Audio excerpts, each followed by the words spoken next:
Josh Jacobs, franchise tagged. Tony Pollard, franchise tagged. Derrick Carr signing a $150 million deal, $100 million guaranteed, 60 do-it signing. Derrick Henry news, Lamar, Calvin Ridley's back. Let's start the fantasy football show. I don't know if this is going to be, we're going to probably overlap, into the 7 p.m. show. So this might be the 7 p.m. show we're starting. I don't know. We might end it, come live again. This will be like the 5th time I'll be live today.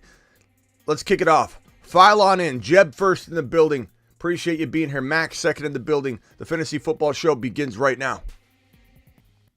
Live from the fantasyfootballshow.com studios. It's the Fantasy Football Show. Live! Monday through Friday, 7 p.m. Eastern. What is going on, good people? Thank you for joining me. This is the Fantasy Football Show. I'm your man, Smitty, and we're breaking down all the news that you see on this screen. You can't even see it all. There's so much of it. We're going to be here for a little while breaking this down. We'll be answering your phone calls, going through some of your questions. You might have some fantasy football dilemmas. I'll definitely be able to tackle those with you when we open the phone lines up. But let's get right into it. Josh Jacobs was franchise tagged, and so was Tony Pollard. Josh Jacobs getting the tag, Tony Pollard getting the tag. These two guys are I think Pollard probably happy. Pollard probably okay with the 10 mil. Jacobs probably pretty disgruntled at this point because he wants to go hit free agency. He wants to get a big payday. He just led the league in rushing, and his window's closing. He's not a spring chicken.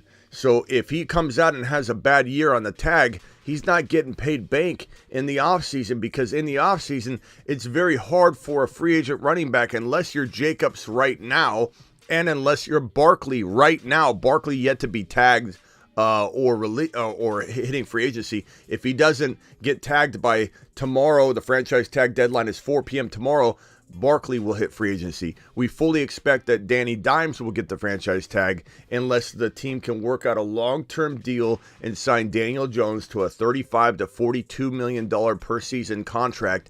At which point they can, before the 4 p.m. deadline, slap the tag on Saquon Barkley. So Saquon Barkley, Jacobs, these guys have no problem finding a landing spot in the current running back market right now as it is this very second.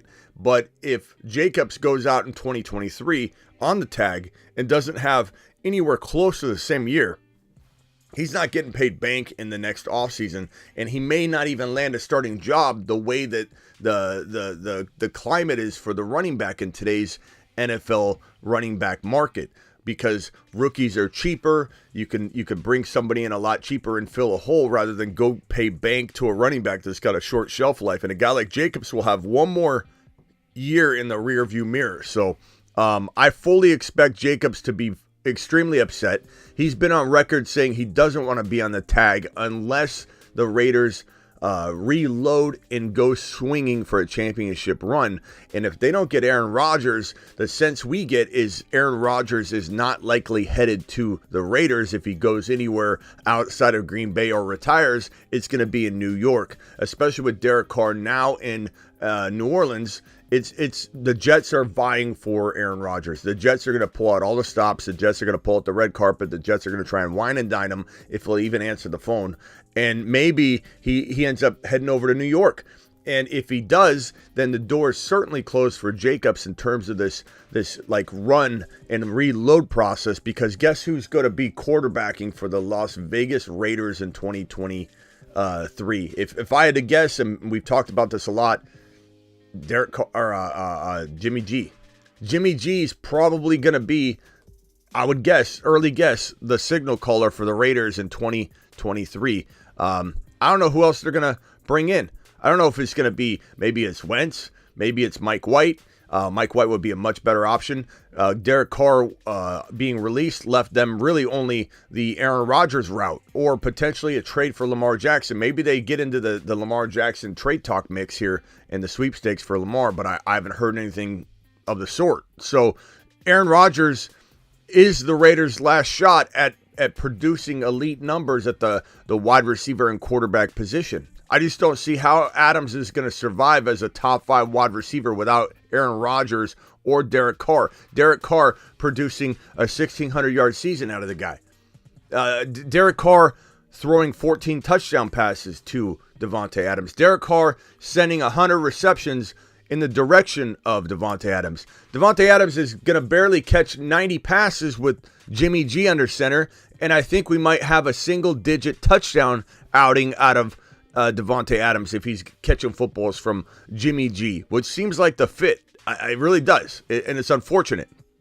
Lamar Jackson, we're hoping, goes to the Atlanta Falcons. That's what we're rooting for, and we'll get to the Lamar Jackson situation in a minute. But Derek Carr with the New Orleans Saints, and that makes Olave, our moon man, now a Mars man. He's on a shuttle to Mars. Mars man. Loads dropping and spinning aimlessly in space. Look at this man, Olave, who's been added. Yes, we added an 8th seat to the shuttle. I got to change that to an 8 seat. It's not a 7-seat shuttle. It's an 8-seat shuttle now. And Olave is a Mars man, and of course, he's been a moon man.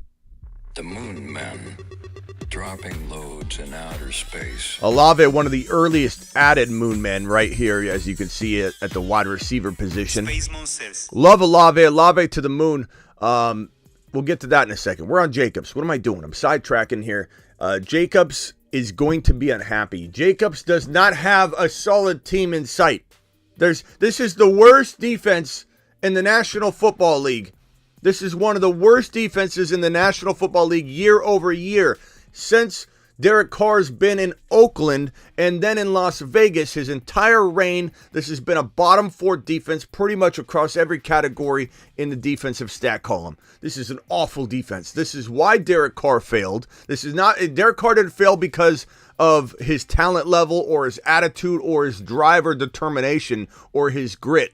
I can tell you that right now. Now, maybe Derek Carr doesn't succeed in New Orleans. Maybe he does. All I know is it's a top 10 defense in New Orleans. All I know is he's got Olave and maybe Mike Thomas. We'll see if Mike Thomas is even a shell of himself, similar to Zeke being a shell of himself. Shaheed, they got talent there. They got talent there. Alvin Kamara, and then they also, and of course, Alvin Kamara could be suspended for the entire season, half a season, we don't know. But I think Derek Carr is going to rejuvenate whatever run game is in that lineup at that moment in time, whether it's Kamara for 8 games, whether it's Kamara for 4 games, whether it's Kamara for 12 games, whether it's Kamara for 17 games, or whether no Kamara is in the equation at all, and they draft a rookie running back. But keep in mind that the New Orleans Saints have this number 29 overall pick. And that could be potentially a Gibbs. That could be a Charbonnet. Maybe they draft a running back later like a Bigsby or someone like that. Back on point. Jacobs is going to be rattled. He's going to be upset. He's not getting Aaron Rodgers, according to all the reports. Maybe 11th hour trade ends up happening. Maybe they're very quiet about Adams and Rodgers, trying to reconnect. We don't know. Honestly, nothing would surprise me if we had an 11th hour situation where we got a Schefter text and we're like, oh, Schefter's reporting that Aaron Rodgers is now headed to Las Vegas to talk with Davante Adams over grab a movie and a bite. We don't know. We have no clue. So I'm going to say, based on what I'm hearing, the Raiders are out for Aaron Rodgers. It is New York or it's a return to Green Bay. Probably not a retirement, but it could be any one of those 3. Doesn't feel like it's Las Vegas. Jacobs is going to be pissed. And Jacobs is going to actually have to, carry the entire team on his back, and it's not going to work. It's hard enough to replicate what Jacobs did for any running back. For Jacobs to replicate it in an offense that doesn't have Derek Carr, that doesn't have Aaron Rodgers, that probably has someone like Jimmy G, he's going to see 8-man fronts and a 3.8 yard per carry season, and he's going to walk out of this year franchise tagged at a handsome $10 million. Okay, let's not act like the guy's hard up for cash. He's going to be getting $10 million this year, but the guy's not going to get the deal he wanted, unfortunately for Josh Jacobs, and that's why he's going to be angry. How is he going to go out and deliver? How is he going to go out and get a job similar to the one he could have just got if he went and hit free agency and didn't get franchise tagged? And what are the Raiders doing? If they're not going after Aaron Rodgers, part of me thinks maybe there is some Aaron Rodgers hope left on the table, because why would you franchise tag Jacobs and pay him $10 million if you're not going to compete? Do the Raiders really believe without Aaron Rodgers or Derek Carr or that's it. That they're going to compete without Lamar. They're going to compete. They're not going to compete. Why would you franchise tag Jacobs? Why? I don't even understand why they did it. Tony Pollard also franchise tagged. Now this move makes some sense. This move makes a whole lot of sense because Tony Pollard is a moon man. Because Tony Pollard is headed to the moon. Tony Pollard is headed to the moon. And I'm here for it. You're here for it. This is a moon man. The moon men dropping loads in outer space. Max says, yeah, brutal situation for Jacobs. Do you know what I'm saying? Jacobs literally, let's go back to Jacobs for 1 second, address this comment. Jacobs literally is being asked to be Superman after a season where he was just Superman with supporting cast. He's not going to succeed doing that. It's not his fault, but he won't succeed doing it. It's such a horrible position to be in. He was about to get 35, 45 million, whatever the case may be, on a 3 to 4 year deal as an RB. Very tough market for RBs. Very unfair market for RBs year over year. This guy was about to get a 35, 45 million dollar payday. And the Raiders said, no, you're going to get 10, which again is handsome. No one is trying to say that that's not a good amount of money. Anybody watching would love to get 10 mil for 1 year. We get it. But guess what? He made this for himself. This is his career. He doesn't have to apologize because he can get a 35, 40 million dollar bag.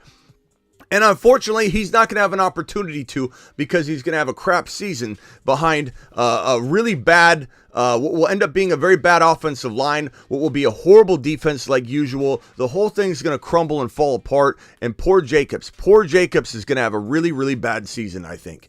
Tony Pollard is going to have a season for the ages, assuming that his broken fibula heals correctly and everything looks like it's on track now. He should be fully ready for camp and all the stuff that ensues after. Now, the Zeke Elliott situation will surely impact people's perception if Zeke Elliott does get restructured because he's getting released or he's getting restructured. They're not keeping Zeke Elliott on his current contract.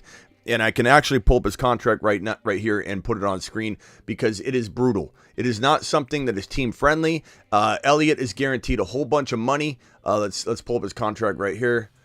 Zeke Elliott contract. And we'll put this on screen here. And I'll explain what's likely to happen with Zeke Elliott. So with Zeke Elliott's contract, and man, this guy's played a lot. Looking at this contract, you're going to understand why. We just have no hope for this guy, this shell of a man that gave so much to the game. Absolutely love Zeke Elliott. I don't want anybody to think I've had a bad thing to say about this man. No ill will, nothing for this man. We love Zeke Elliott. But this guy is a shell of himself, not his fault. He's got way over 2,000 total carries on his career. This guy's an absolute monster. But in 2023, you can see this bold column right here. 2023, he's owed $10.9 million. The team's not paying him $10.9 million. His dead cap, which is over on the far right side of that bold line at 11.86, that dead cap is a problem when you release a player. There's dead cap. But to have that $12 million on the books as salary is a lot tougher than the dead cap.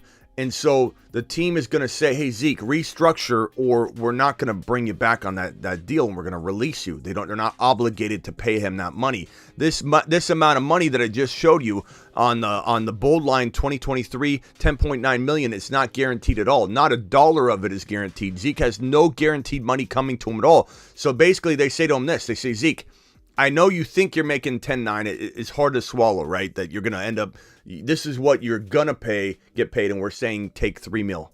Take 3 or 4 million, Zeke. Take 3 or 4 million, or we're releasing you.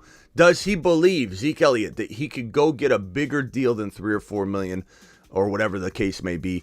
Maybe he does. Maybe he says, release me, and I'll go sign a $4 or $5 million deal somewhere else. Maybe he truly believes he can do that, but I have bad news for him. This is a very, very tough running back market. It's a very tough running back league for a running back to get money anymore, especially when you're older and the league is there's rumors going around NFL circles that you don't have the legs anymore to even warrant being on the team as the change of pace back. There's a lot of people spreading rumors out there. Some of them are I think a little bit harsh because of what he just did. I think he had a pretty decent year, to be honest with you, and I think he'd be a pretty decent change of pace back for the Cowboys, knowing the system, given what we did see from him.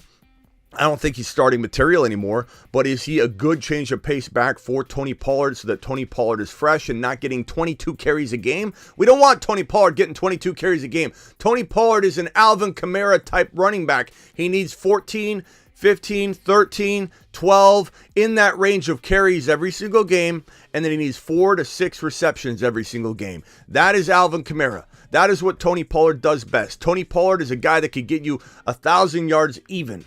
Not even like 1,400, 15. He'll get you 1,000 yards rushing and get you 450, 500, 600 yards through the air, depending on how much you throw to him. This is a 10 total touchdown running back. This is what I call a hybrid workhorse because people have such a tough time swallowing the fact that Alvin Kamara is a hybrid, that Tony Pollard, workhorse, that Tony Pollard's a workhorse, Alvin Kamara's a workhorse. Oh, but Smitty, Alvin Kamara's not a workhorse. That's not true. That's not true. It is true. Because I say it's true. Because that's my definition. You can have your definition all you want. But I created the hybrid workhorse for you so that you can take it in and absorb what I'm saying. He's Alvin Kamara is a hybrid workhorse. And Tony Pollard is the same thing.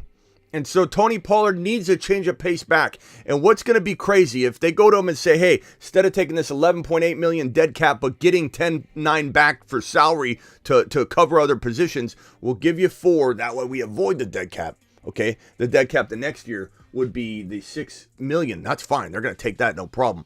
But avoiding the dead cap hit by retaining him at the cost of what it would take to pay another player anyway, that will keep you, Zeke. You'll have a job here. You know the offense. You're going to score touchdowns. You're going to be utilized. Not like you were last year, but you're going to be utilized. That would be a great move for Dallas and for Tony Pollard owners and prospective Tony Pollard owners.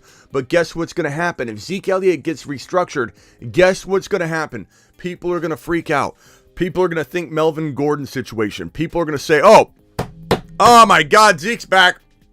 Zeke's back, and I'm here for it. I'm so excited for people to overreact in the wrong direction. Right now, Pollard's being talked about. He's franchise tag. They're paying him $10 million. They must like him. He must be good. A lot of layman Lennies out there. Layman Lennies that don't know what they're doing. Worried Williams, petrified Peters, very bad drafting Vinnies are going to go into their draft and literally let this influence them. He's being talked about. Oh, Pollard must be good. Let's raise his ADP 1 round. Pollard's raising 1 round as of this moment on Underdog Fantasy promo code Smitty. I can almost guarantee you he's getting drafted at least 4, 5, 6, 7, maybe 10, 12 spots ahead of where he was normally going. Get on over to Underdog Fantasy promo code Smitty. They'll match up to $100 in your first deposit, by the way.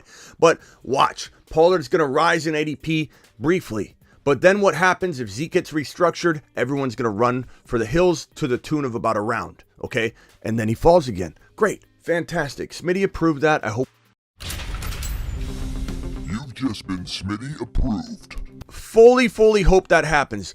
On to Derrick Carr, okay? Pollard, top 6 to 10 running back in fantasy football 2023. Let's go. Let's go. Tony Pollard season. Next up is Derrick Carr. We've been talking about that already briefly, but Derrick Carr signed his big fat wad of a contract, which guarantees him $100 million. It's a $150 million deal. $100 million is guaranteed. I told you it was going to be over $100 million. All these people that are like, Smitty, he's not worth $100 million. Doesn't matter what you think about him being worth $100 million. But Smitty, he's not. He is. He is, and he will. And he was. And it happened. And so be it. It is what it is, bro. He's getting $100 million guaranteed, like I said. And I thought maybe he'd get $140 million. 100 to 140 mil. I knew the deal would be around 150. I just didn't know how much would be guaranteed. I knew it would be a very similar deal, dollar-wise, to what was being projected there. And so 150 million, 100 guaranteed. It's very friendly. It's very team-friendly, very cap-friendly. But you know what Derek Carr got? What was so important to him? The respect, the fit, and the upfront money. This guy got $60 million, or he'll get $60 million at signing. So we could talk about 100 million guaranteed. He should have got 120 million guaranteed. He shouldn't have got 100 million guaranteed. Regardless, the man's getting 60 mil at signing, and he deserves every bit of it. Derek Carr to the moon. And I'm proud of Derek Carr for choosing the spot that fits him best, not letting Aaron Rodgers influence his decision. The fact that he said, I want to go to the team that's been vying for me from the beginning, the New Orleans Saints. There was some spotty reporting on this initial meeting when he was going to essentially negotiate a trade for the Las Vegas Raiders, who thought they had Derek Carr by the cojones, but Derek Carr had them by the cojones because he had a no-trade clause, and he decided to deny a trade between the Saints and the Raiders so that the Raiders didn't capitalize on this situation. Not to mention, maybe they had a side conversation like, just come on back and, hold on. Yeah, Raiders, we're working it out. Just hang tight over there. I'll just come back and I'll sign, and I'll leave right now. I'll come back and sign, and we won't give the Raiders anything. Let's cut out the middleman. It's between you and me. Let's do it. Do it live. Break on 3. 1, 2, 3. Break! That's what happened. That's what happened. Derek Carr went and took care of business himself. What a nice little dig to the Raiders, to be honest with you. I'm proud of Derek Carr. Oh, we could have traded you over to the Raiders, but we decided to play hardball with you, treat you like garbage, oust you even though it wasn't your fault, never change this defensive situation. So Derek Carr's having to play with the worst defense in the entire league on the other side of the field and setting him up for horrible situations over and over and over. Derek Carr goes to play football with a top 10 defense in the New Orleans Saints. He goes to throw to Chris Olave, a top 6 to 10 wide receiver in the making. He's got Alvin Kamara for as long as he's got Alvin Kamara. And to be honest with you, Alvin Kamara might still have a little bit left in the tank. I've been drafted him in Best Ball Underdog Fantasy promo code Smitty, and a lot of people have been making fun of me because I'm talking about this guy maybe missing a full season. But do you really trust the NFL? Do you really trust the NFL to suspend Alvin Kamara for more than half of a season? I kind of don't. So I've been scooping them up in Best Ball left and right in round 9. I'm assuming that climbs to round 8 because everything is a domino and cascading effect. Because now that Derek Carr's there, the offense looks better. I bet you Alvin Kamara goes in round 8. Just off of the Derek Carr news, I bet you Alvin Kamara goes in round 8. I bet you Derek Carr produces a top 7 to 10 NFL quarterback season. I bet you Derek Carr has this team slamming and lambasting the division unless of course, and we'll talk about this because this is such an interesting part of all of this. It really is. The NFC South is so weak right now, but it's a Lamar Jackson trade away from being a two-headed monster race for the division win. The Falcons, they still can beat teams. Last year they took a lot of teams right to the edge every single game, and except for that Bengal game, as Double A pointed out the other day. Close wins, close losses. Like every time the Falcons put up a fight. The Falcons beat the 49ers. The Falcons have a solid team, and all they need is a quarterback. If Lamar Jackson lands on the Falcons and throws footballs to Kyle Pitts and Drake London to the moon, everybody involved to the moon. And if this ends up happening and Lamar's a Falcon, it's Derek Carr versus Lamar, and the NFC South just got a whole lot better. But as it stands right now, currently, the NFC South is weak, and that means that Derek Carr, it's a cakewalk for him currently for a division win. Derek Carr is gonna turn heads. This is potentially one of those comeback player of the year situations, even though he didn't get injured, even though he didn't have like a horrible season, but it's like down and out Derek Carr getting shoved out of Las Vegas, comes back in, and he's gonna have a pretty darn good year with good success, throwing the football to Chris Olave. Chris Olave, top, I'm being disrespectful, not top 6 to 10, top 5 to 10, Chris Olave. Mashed potatoes! Chris Olave, top 5 to 10. Let's put some respect on Chris. Where's my other? Let's put some respect on Chris Olave's name. Okay, so Derek Carr, there we go. Derrick Henry news. We talked about this earlier. Derrick Henry potentially on the move. Derrick Henry, here was that Josh Jacobs franchise tag piece of news. I'm going to get that out of the way because this is a big image that's kind of sitting in my way, just kind of bugging me here. Derrick Henry, Pro Football Talk reports Derrick Henry is being shot by the Titans. And honestly, we talked about this in great length earlier on the other show, but let's do it again, and let's do it live. Derrick Henry, where do we want him going? He's probably going, no matter what anybody wants, he's probably going to a playoff, not a playoff contending team, a potential Super Bowl contending team, because he's got such a short window of time, maybe not even a year, but a year to a year and a half, let's just say. Let's say I'm wrong that at 29 years old, he'll defy logic again. I don't think he will. I think he misses a chunk of time during the season for the acquiring team. Hopefully it's in the middle of the year, and he misses, plays weeks 1 through 4, gets hurt. Hopefully he doesn't get hurt, but if he gets hurt, he only misses 4, 5, 6, 7 games, comes back, plays a pretty healthy end of the season and into the postseason. That's certainly possible, okay? That scenario could happen. Derrick Henry doesn't have to fall off talent-wise, although he kind of already feels like he has, but you put him in an offense that's electric, and all of a sudden his diminished talent that's falling little by little each year as he's 29 years old, maybe it gets overshadowed by the positive situation that he's in. Maybe a little bit of a loss of step is rectified by having a better offensive line and a more spread out attack. If this guy goes to the Buffalo Bills, if he goes to the Cincinnati Bengals, if he goes to the Philadelphia Eagles, he goes to the Kansas City Chiefs, wherever he ends up going for probably a second or a third round, or a second and a fourth, or a third and a fourth round, whatever the case may be, he's going to be cheap as can be. And the acquiring team, whether it's Buffalo, Cincy, KC, they will be absolutely crazy not to go down this road for as long as it lasts. If it's 9 games, if it's 18 games, doesn't matter. Doesn't matter. You go down this road. You give yourself this opportunity. And right now we think, oh, he's not going to Cincy, or oh, he's not going to Buffalo. Just wait, because Christian McCaffrey was acquired for chump change. In the NFL, every other team besides the Niners sat around twiddling their thumbs when Christian McCaffrey was traded for a second-round draft selection, a third-round draft selection, and a fourth-round draft selection in the 2023 NFL Draft. A second, a third, and a fourth. Derrick Henry's not going for that amount. Derrick Henry's going for less than that amount. Maybe a second, maybe a third. And for a team not to consider this, that's in a playoff contention situation and trajectory, on a track for a deep playoff run, a Super Bowl appearance potentially, or at least a shot at it. If you're not going after Derrick Henry, you're last. You're not first, you're last. Derrick Henry is a fantastic go-get, coming from a guy that thinks he's falling off.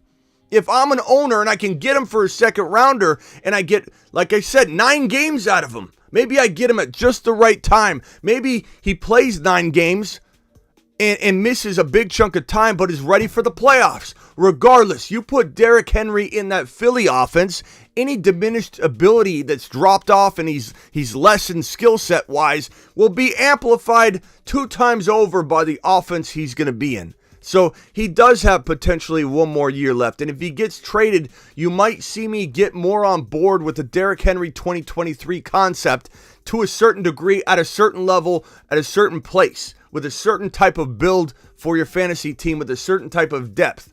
It's going to all be dependent on situation. If you haven't learned anything from me yet, learn this right now. Situation can change anything. Situation could take Zeke Elliott and make him more effective for half or 1 more year if he went to a certain situation or environment. Situation is key. Look at players from the past. Arian Foster, we would never even know Arian Foster's name if he didn't go to the Houston Texans as an undrafted free agent and get his shot. We may never know Tom Brady's name if he didn't get drafted to the New England Patriots, because everybody watching, and your fathers and mothers and your grandparents, didn't even see him coming at the combine when he ran by us over and over, and we just said, get out of the way. Who's this guy? Okay, next next quarterback to run their 40, next quarterback to stand there and have a conversation. Let's analyze this guy. The situation is everything. Kurt Warner was overlooked by everybody, all 32 teams. And then when he got his second shot, Vermeil was the only coach on that roster, head coach be it, that thought this guy was actually going to be good. His own offensive coordinator, Kurt Warner, didn't want him in the lineup the moment Trent Green went down. Let's stop pretending situation isn't king. That's why the saying's there. Situation means everything. Lamar Jackson, a bust for 3 straight years coming out of my mouth. Lamar Jackson, I want nothing to do with Lamar Jackson in Baltimore. I've said it for 3 straight years. Bust in 2020, he busted. He'll be a bust in 2021, he busted. He got hurt. You could say injury's not busting, but at a certain point when 3 years go by and you disappoint for 3 years in a row, you busted. He busted for 3 straight years. If he stays in Baltimore, I'm avoiding Lamar. He'll bust again. Why? Situation. Is it Lamar's fault? Partly. But could all of Lamar's deficits and missteps and lack of this and lack of that be overshadowed with great environment and allow him to be enabled in just the right way and succeed? Yes. That's why I say avoid Lamar in Baltimore, because they don't enable him. They trade away his wide receivers. They disable him. Not only do they not enable him, they stack the deck against him. They take away his top 10 wide receiver that he created in Hollywood Brown. They take away everything. They change his offense. They want to go run heavy. They want to change the offense all the time. Last year, let's run heavy. Let's go run heavy with an all ACL team. We got Gus the Bus and J.K. Dobbins. Neither are healthy. Let's just pound the rock. Let's pound the rock and be a ground and pound team with the all ACL team. Let's do it live. That's what they do. This is a ridiculous franchise in terms of how they approach things with Lamar, the passing game and the offense. And I'm totally out on Lamar if he decides to return to Baltimore. Could I be swayed a little bit more if they use this 22 overall draft selection on Jackson Smith and Jigba and they keep Lamar? Maybe we start having that conversation. I'm more open-minded to trusting Lamar if he's got a wide receiver. But do we trust the Baltimore Ravens to take Jackson Smith and Jigba, who won't fall to 22 anyway, or Addison, who probably won't fall to 22 anyway, Quentin Johnson probably won't fall to 22 anyway, Zay Flowers? They probably pass on Zay Flowers, knowing Baltimore and how they operate and how they want to get different players in there, different than logic suggests. So what I'm trying to tell you is this. Henry, situation matters. If Henry ends up going to a place like Buffalo, Cincy, Philly, we need to have an open mind for Henry having at least another half a year to a year of potential production. And I will adjust and adapt accordingly. If Henry stays in Tennessee with a deteriorating offensive line and offense in general, with a dropping off skill set and ability and losing a step, little by little, Henry's going to fizzle out real quickly in Tennessee. He's going to bust it in Tennessee, Henry, and he's going to potentially thrive somewhere else. That's the nature of fantasy football. If you don't like adjusting and adapting, this isn't the channel for you, because that's all we do here. We adjust and adapt. We take in the information. We go one way when everybody zigs the other way. That's the way we do it. Lamar Jackson already touched on that briefly. Lamar Jackson, news is not looking good for Lamar and the Baltimore Ravens in terms of coming to a deal. Last we've heard they're $80 to $100 million in guaranteed money apart. Deshaun Watson's $230 million guaranteed deal is what Lamar Jackson's seeking, and it sounds like the team is literally offering him $130 to $150 in guaranteed money. Derrick Carr got $100 million guaranteed. They're trying to offer this man, and that Derrick Carr deal, let me tell you this, that Derrick Carr deal didn't help Lamar Jackson in terms of trying to get the money out of Baltimore. Had Derrick Carr signed a $140 million deal, we'd be looking at Lamar Jackson and the Ravens potentially getting a little bit closer in this 11th hour. But I'm telling you right now, signing $100 million guaranteed, which was a little lower than I actually expected, that is going to put a little space in between this negotiation, because now it's $100 million versus $230 million guaranteed. Lamar Jackson's not budging. He's not going to come around and say, oh yeah, since Carr did that, I'll take $200. He wants $230 million guaranteed. Can you blame him? One respect, we could say Watson didn't deserve it, but guess what? Doesn't matter. It happened. It happened. It set a benchmark. Lamar Jackson's going to use said benchmark. And his mother and him are negotiating. It's not like there's an agent in here trying to interject and try and bring Lamar Jackson down to size. Lamar Jackson and his mother are going to stand tall on this, and they're not going to budge. Lamar Jackson, this is a report right here. Speaking Monday, Ravens executive VP Ozzie Newsome said that the team will continue contract negotiations with Lamar Jackson today up until 3:30 tomorrow. 4 p.m.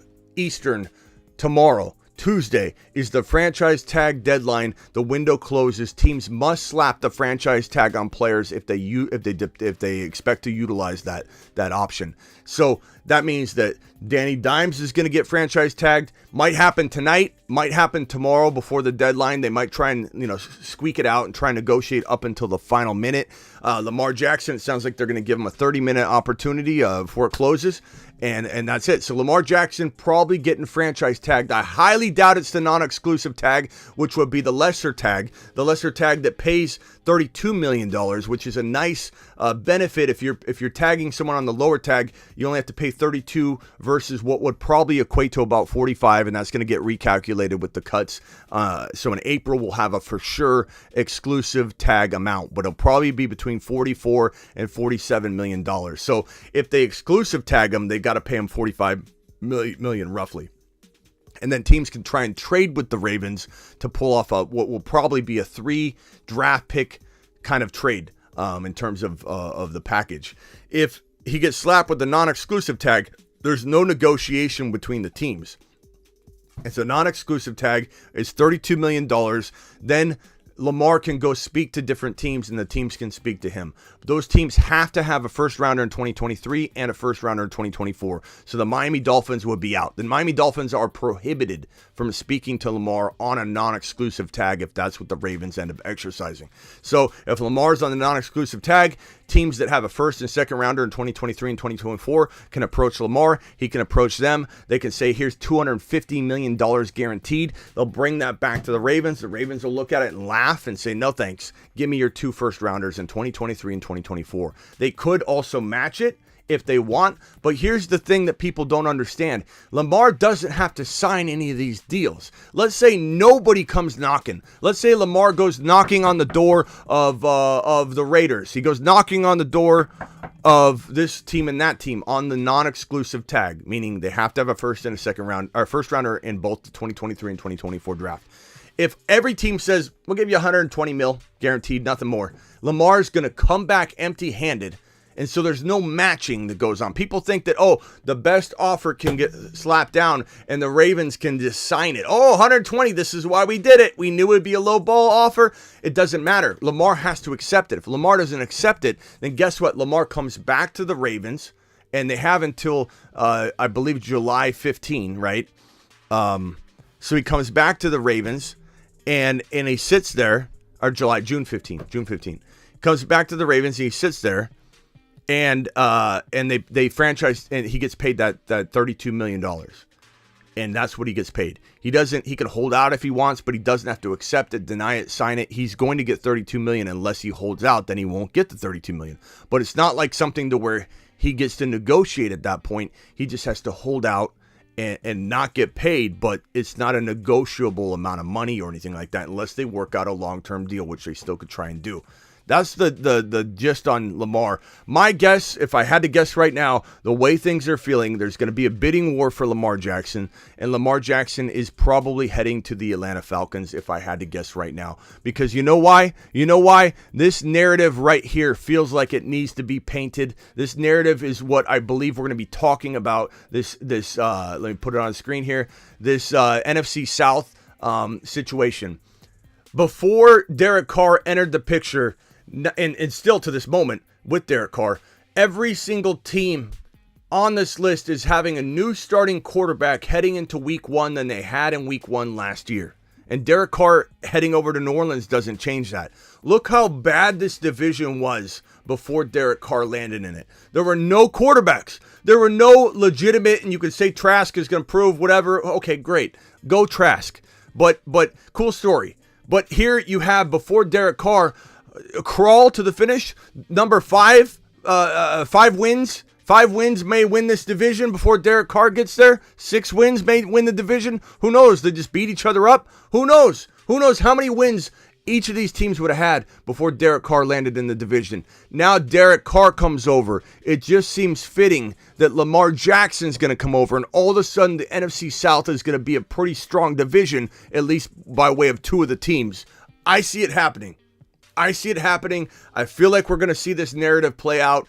Oh, a division just a little while ago didn't have any quarterbacks in it. Now it's got Derek Carr and it has Lamar Jackson, and they're going to be fighting for not only the division win, but one of these teams getting a wild card spot on top of it. Could you see it coming? What a crazy turn of events. That's the way I see it happening. I totally see it playing out that way. I could be wrong, but let's go. Calvin Ridley has been reinstated. That is something that people have been waiting on for quite some time. Calvin Ridley reinstated by the NFL. Tough to know where to rank him in fantasy, to be honest. Here's the letter that the NFL had sent, but he's been reinstated as the Jaguars wide receiver. And Calvin Ridley will either boom or bust for people, I think, in 2023.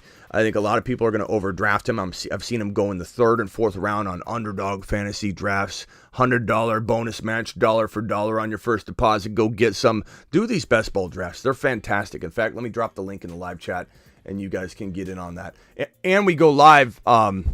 We won't go live tonight on it, but we'll go live tomorrow night on Underdog Fantasy on the YouTube channel here. So join me, and we'll talk about where to draft everybody. Every one of these guys. We'll go through all of that. So let me pin that link in the live chat. Make sure you sign up now, because if you don't sign up now, you're not going to get in.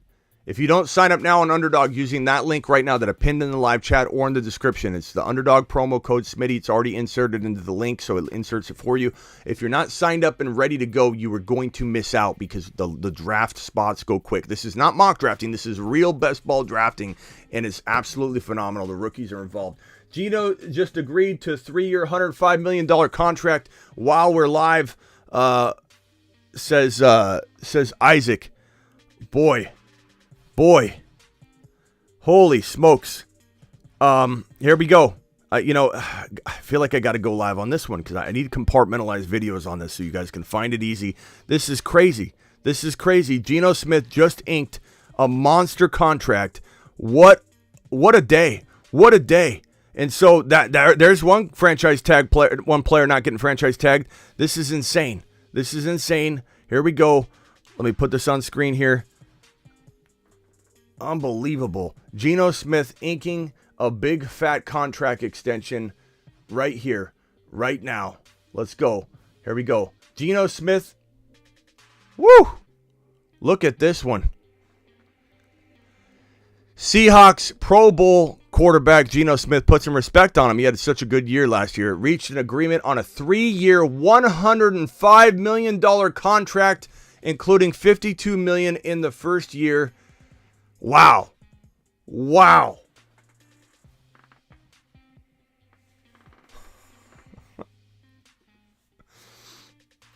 Let me tell you something right now.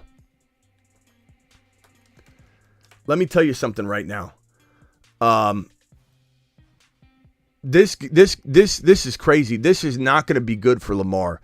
Lamar's watching this, and Lamar is absolutely bothered by all of the movement and not seeing his side budge. This is like when Deebo Samuel was upset. And oh, bro, this is crazy. Geno earned his contract. Attaboy. Comeback player of the year, says Thomas. Wasn't Geno comeback player of the year?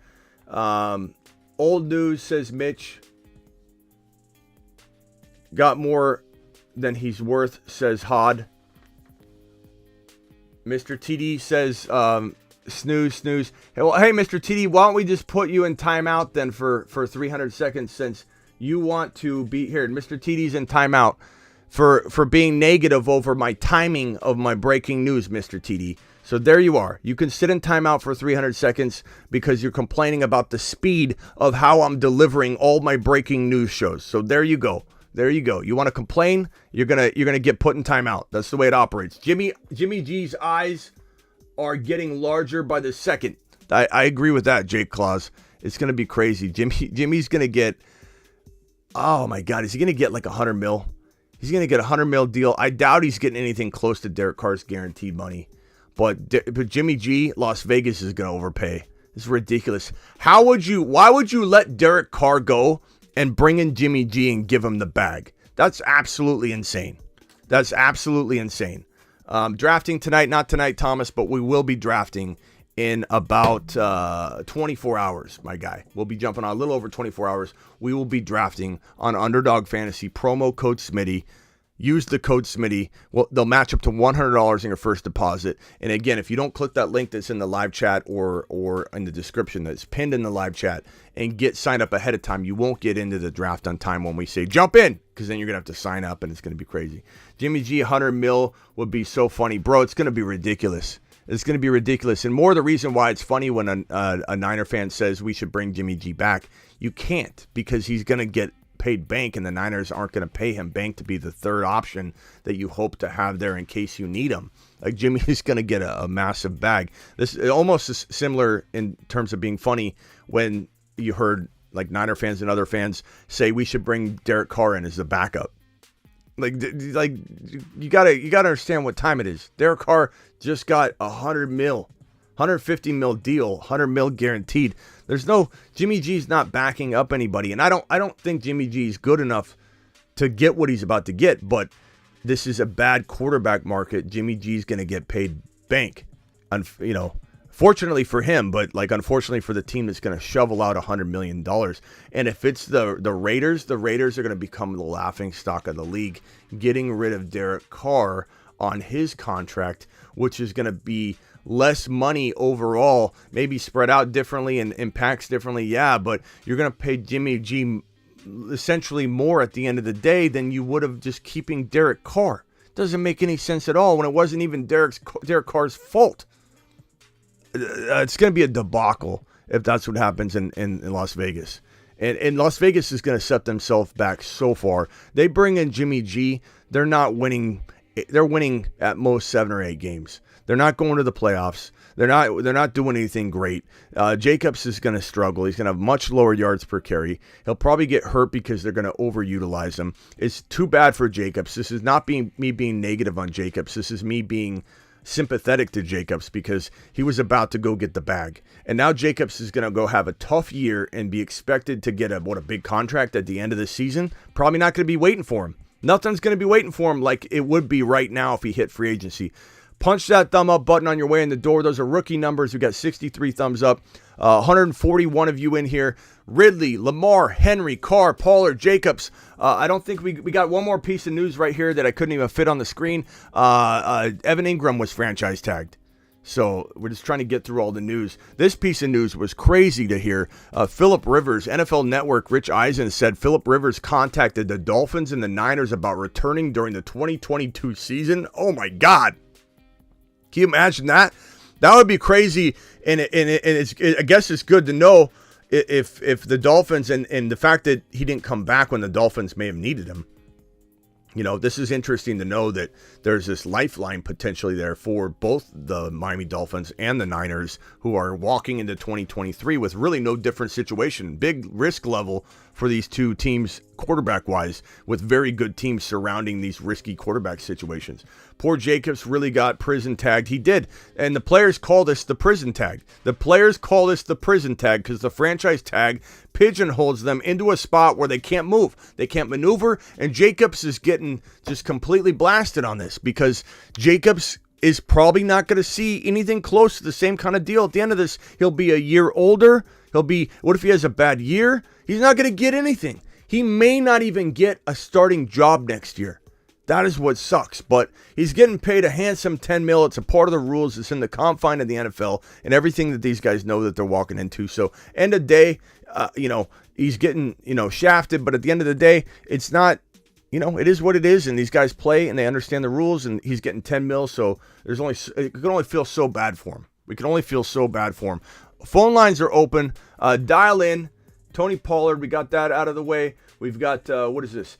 Chiefs. Oh, last piece of news. Chiefs are not tagging offensive tackle Orlando Brown. And this was expected. I thought the writing was on the wall. People are shocked they didn't franchise tag him. But they franchise tagged him last year. Franchise tagging someone 2 years in a row is a very costly move. And it's a very, what you would consider a reckless move, which is why it didn't take place.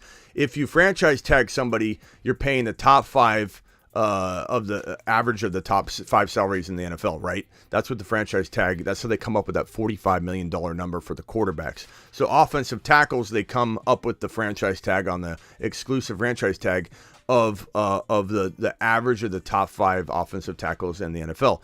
Now, the problem with franchise tagging a player 2 years in a row is you have to then, it's 120%. Instead of the full amount. So they have to pay another 20% on top of last year's franchise tag amount.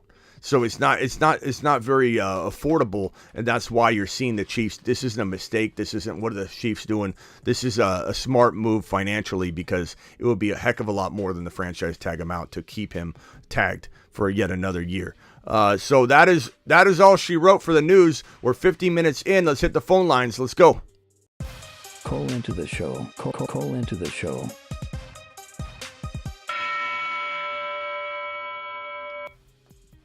Dial in. I'm very curious to know what questions you guys have with all this news. We got Geno. Unbelievable. Geno Smith. We got to put that down here because now Geno Smith is on this news board.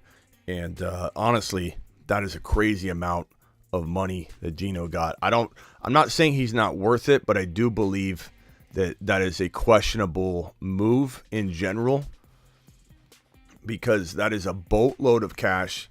I feel like is this it right here? No, that's the where's that Geno Smith? I think I have it over here somewhere. Geno Smith, here it is.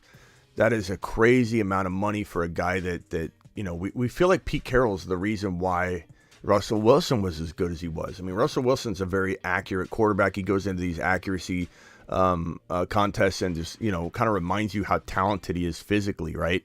And you go, okay, maybe Russell Wilson is good. We got a couple of super chats here. Tim with the super chat. Tim, let me read that 1 second. I appreciate that, Tim. Anybody else has a super chat, I'll make sure I move it to the front of the line. Tim's got another super chat. Tim got two of them. Tim says, Zeke signs a $15 an hour contract with Burger King, says Tim. Tim also said Geno signed a $3 million. That was when Tim was trying to get my attention when that news broke, so I appreciate you, Tim, dropping both those super chats, my guy. Phone lines are open. $52 million granted for the first year of Geno's contract. That's what's crazy. That's what's crazy is that 52 mil. Look, this is very bad though for Lamar. Lamar's watching all this unfold. Lamar's watching all this goodness happen, and his team's not stepping up for him. And his team's not only not stepping up for him, there's a track record of them not supporting him, trading away his wide receiver. It's not looking good. Lamar Jackson's probably getting traded. Lamar Jackson's contract will be in the ballpark of $200 to $230 million guaranteed. Maybe Lamar settles on a $200 million guaranteed deal with a bunch of nice incentives involved just to get it done, to close the door, close the book, and just to get into a new situation. It's very possible he budges when he goes to another discussion, right? Because here's the thing. If Lamar's being threatened with the franchise tag of $45 million, which is a handsome amount of money. We keep talking about this franchise tag as if it's like a burden for these players to take the top five, the average of the top five salaries at the position. It's a blessing, to be honest with you. But let's say he gets the 45 mil. I mean, not a big deal. He's not gonna, but he wants a long-term fit, right? He wants to be protected. He had the knee injury. And I think for the first time in his career, he's been jostled and worried about injury. I don't think he really put too much thought into it because he's always kind of stayed healthy. Never had one of those near, career-threatening injuries like his knee injury was this offseason. It was brutal. He almost needed surgery. Who knows if he even needs surgery? He had a borderline 2-3 grade tear and grade 3 surgery. And so he had a borderline needing surgery tear. And so he's looking at his future here for the first time, probably in a different way. And so Lamar's, and we're talking about Lamar, not Geno. Let me put this on over Lamar's We're talking about Lamar. So Lamar's looking at this situation differently, and he's saying to himself, like, I could sign this $45 million deal, get beat up again, asked to carry my team on my back, get injured, and screw myself out of a big long-term deal. Or I could say this is my last chance to go get a $200 million guaranteed deal instead of a $230. And maybe even the Ravens offered that. We don't even know. We don't know what the Ravens really offered. We heard they were $100 million apart, but let's say they offered him like $180. I could see him accepting a $195 million guaranteed deal, you know, on a $250, $350, whatever type of contract. I could see him saying, I'll take it just to get out of this situation where I feel like I'll be healthy, where I feel like I'll be happy. And if I say no to this $200 million guaranteed offer in this exclusive tag deal that's getting set up between the Falcons and the Baltimore Ravens, let's say, for 3 first-round picks. And, of course, behind the scenes, it's like, Lamar, are you going to sign a 5-year deal worth X number of dollars if we offer it to you? If Lamar says no, then they might not make the trade. Lamar's stuck. He doesn't want to be stuck in Baltimore, I don't think. Maybe he does. If he does, then he's going to be on my bust list because I question his decision-making at that point. If Lamar Jackson wants to stay in Baltimore where they've set him up for failure and he's going to hope that at 22 overall they get the right wide receiver and they get a wide receiver that can help and they're not going to pass on the wrong one and draft, the 5th or 6th ranked wide receiver like Boutte would be an awful 22 overall pick, but could I see a team drafting Boutte at 22, 26, 21? I could see a team drafting him over Flowers and being stupid with the evaluation process. So if Lamar goes back to Baltimore, I'm out. If Lamar goes back to Baltimore, I am out. He's a bust candidate for me again, just like he has been the last 3 years, and I've been right every one of the last 3 years. If he goes to the Falcons, we're talking about an entirely different Lamar Jackson that is totally enabled, totally capable of dominating, and for that reason, I'm back in. I'm not only in, I think he could be a top 5 to 7 wide receiver or quarterback every single week that he plays. Every single week he's on the field, Lamar Jackson is a top 5 to 7 QB in a Falcon uniform, throwing footballs to Kyle Pitts and throwing footballs to Drake London. So I don't see Seattle winning the Super Bowl with Geno. Crazy. They're giving him that much cheese. Good for him. Yeah, I don't think they're winning a Super Bowl either.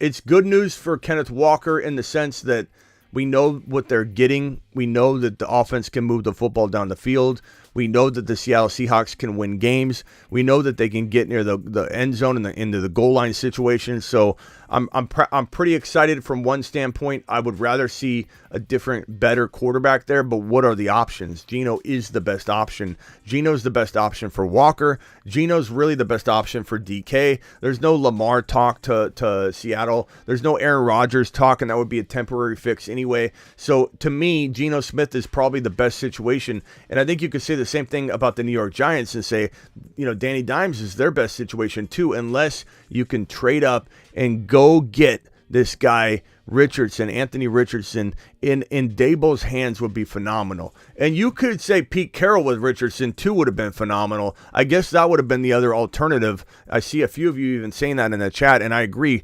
I'm live Monday through Friday, 7 p.m. Eastern. I'm live whenever news breaks. Make sure you're subscribed if you're new. I see that in the comments a few places. If let's say the Seattle Seahawks were able to get him, which they wouldn't at 5, he's not falling to 5. The Seahawks would have to trade up to 1 or trade up to, essentially, here's the problem. Richardson, in my opinion, he worked himself into the number 1 or number 2 overall pick in the NFL draft. The Texans are either going to take him or they're going to take Stroud. Bryce Young I like a lot, and I would probably take Bryce Young if it was me. I like Richardson a lot, though. He looks real promising in the right hands. But because Richardson played himself into the first or second overall pick in the 2023 NFL draft, the Seahawks, because the Texans aren't budging, they're going to draft their quarterback of choice there, minus the top guy going off the board. The Seahawks have to get into the 1 pick.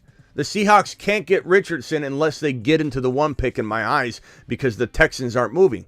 So if they trade to the Cardinals to try and get that third quarterback, There's 3 amazing quarterbacks. If I'm the Cardinals, I'm taking one of them. I don't care how much I promise Kyler the world. I'm taking one of those QBs and I'm putting him right behind Kyler. And I'm actually starting him in week 1 because Kyler is on the mend. And I trade Kyler Murray the moment he gets healthy. But that's me. The Cardinals appear to go in a different direction. They're enamored. This Gannon guy's enamored with Kyler. Already starting off on the wrong foot with me because he loves Kyler. But maybe he develops him. My point being that Seattle doesn't feel like they're in play for Richardson unless they trade up to that number 1 overall pick, which they could have done, I guess. But unless they did, they wouldn't be getting Richardson. Dial into the phone line. Call into the show. Call into the show. There's a few of you that I'm sure are more excited than others on about all these moves. I had Alex Cruz earlier call in. He's a huge Saints fan. He's also the number 1 exclusive YouTube member that we've ever had. And Alex Cruz came in and he wasn't as excited as I thought. He's like, yeah, could have been worse. Could have been worse. I really like Derrick Carr in New Orleans. I think it's a fantastic fit, and I'm excited for it. I'm super excited for it. Let's see here. I'm trying to look at some of your guys' chat. Let's see here. Lamar asking for the moon, Miami or Indy bound. If he's non-exclusive tag, he can't go to Miami. If he's exclusive tagged, Miami doesn't even have a good trade package really to get him. It's possible that we were surprised at the lack of interest for 3 first-rounders. And so at that point, maybe the Dolphins could be in the mix, especially if they give a player back or something like that. That's the way Miami Mike works. He's very aggressive, so it wouldn't shock me. I hope it could be, the case. Thomas, you think Seattle would trade up to the number 1? I think that's the only way that they would be able to get him, but it's possible they could trade up. Smitty missing super chats, says Thomas. Okay, hold on. Sorry, I get on a rant and sometimes I miss them. Thomas says, does Seattle still look to draft a QB now? They could, later in the draft, like a Stetson Bennett. I really like that kid. And if he climbed from probably round 4 or 5 into 3 or 4, maybe 2. It just depends. Hendon Hooker, could he get taken early? Too early for the Seahawks to be involved? That contract basically essentially means they believe in Geno Smith, though. I don't think they're drafting a QB early. I think could they draft a QB? Sure. But are they drafting a QB anywhere that threatens or makes Geno uncomfortable? Would you take a QB and maybe give Geno a call and just say, hey, Geno, hey, what's up, pal? Just want to let you know we're in the 4th round here. We're going to take a quarterback. We need to back you up. You know what I'm saying? Just want you to know there's nothing being said here. 3rd round, 4th round, I don't care. Take him, bro. Yeah, I'll train him. See you later. That's different than, hey, Geno, we're in the top of the 2nd. We're going to take Stetson Bennett early. Hope this doesn't offend you. We just paid you bank. You should be okay with it. And he should. But that's a total, possibility, but not early on. And that means that not a good quarterback is going to necessarily be drafted. Maybe O'Connell. I kind of liked O'Connell. O'Connell will be a good backup quarterback because I kind of like him. I think he's kind of good. Does Lamar want to leave? I'm lost. Of course he does and doesn't. Mixed bag, bro. He wants to stay in his home. He probably has some ties to his teammates. He doesn't want to break those ties, but they're not treating him properly. Of course he wants to leave. I'm lost, says Isaac. Does he want to stay but wants more money, or does he want to leave because he doesn't like the lack of wide receivers? It's a combination of everything, and we don't really know. He's never really been completely vocal. We're kind of speculating, bro, but I could assume that the fact that they traded away his number 1 wide receiver and they've failed to bring in wide receivers, and the fact that Bateman's saying stop blaming number 8, they clearly are talking. The way Bateman talked about the GM and attacked the GM for the comments he made regarding Bateman and the wide receivers and how they need to keep swinging and that they've been missing at wide receiver, essentially saying it was kind of out of context. He did praise Bateman in a quote earlier before that statement was made, and Bateman retracted. And I don't think Bateman felt too bad about it because Bateman felt the way he felt, regardless of the praise he may have publicly gave him. You know what I'm saying? Your boss, if you feel badly about your boss and your boss does make a nice public statement about you, maybe he doesn't mean it. Maybe it's just coach speak. Bateman probably feels a certain way, and he's felt a certain way by his comment saying, you guys never support us. You're always blaming the wide receivers and number 8. This is a vibe that I don't think is just Bateman and the wide receivers spread. Like, I think it's wider than that. I think the net goes wider. I think if these wide receivers are including you blaming number 8 and they start talking about it like that, I'm pretty sure that Lamar has some negativity and some vibes against the way they don't enable him. Not to mention, you'd have to be a complete crazy person to not think as the quarterback. If you're under center and you're Lamar, you'd have to be crazy if you were Lamar to not think you were set up badly, to not think that they didn't do enough, to not be upset a little bit that they traded away a top 12 wide receiver at least that you made and crafted and built rapport with, and you just trade him away. You trade him away, and then you constantly want to change the offense. Let's run heavy. Let's run heavy with our all ACL team. You know, we got 2 guys coming back from an ACL, J.K. Dobbins and Gus the Bus. Let's just go ground and pound. You know who that's going to fall on? That's like getting a pet hamster in the house and your kids and the wife and everybody says, oh, we'll take care of it. We'll all take care of it. Daddy, please, let's get a pet hamster. You get the pet hamster. Guess who's stuck cleaning up the poop? Guess who's stuck cleaning up the hamster? You are. I am. That's why I'm not getting a hamster in the house. You know, this is what I'm talking about. You say one thing, you do another. And honestly, I feel like it doesn't, there's no fixing this situation. There's no giving Lamar what he needs because they have disabled him for so long. And if Lamar Jackson has to count on them drafting a wide receiver, drafting the right wide receiver, I think that's a mistake. He's on my bust list if he decides to stay in Baltimore. If Lamar Jackson fixes this and stays in Baltimore, he's in a void. A total void. Now, if they draft Quentin Johnson and he falls to 22, or they trade up and they get Jackson Smith and Jigba, or they draft Zay Flowers, let's reopen this conversation. But until I see it with my own eyes, in Baltimore, I don't believe. I don't believe, and I think Lamar is seeing everybody else, well, will be. Derrick Carr.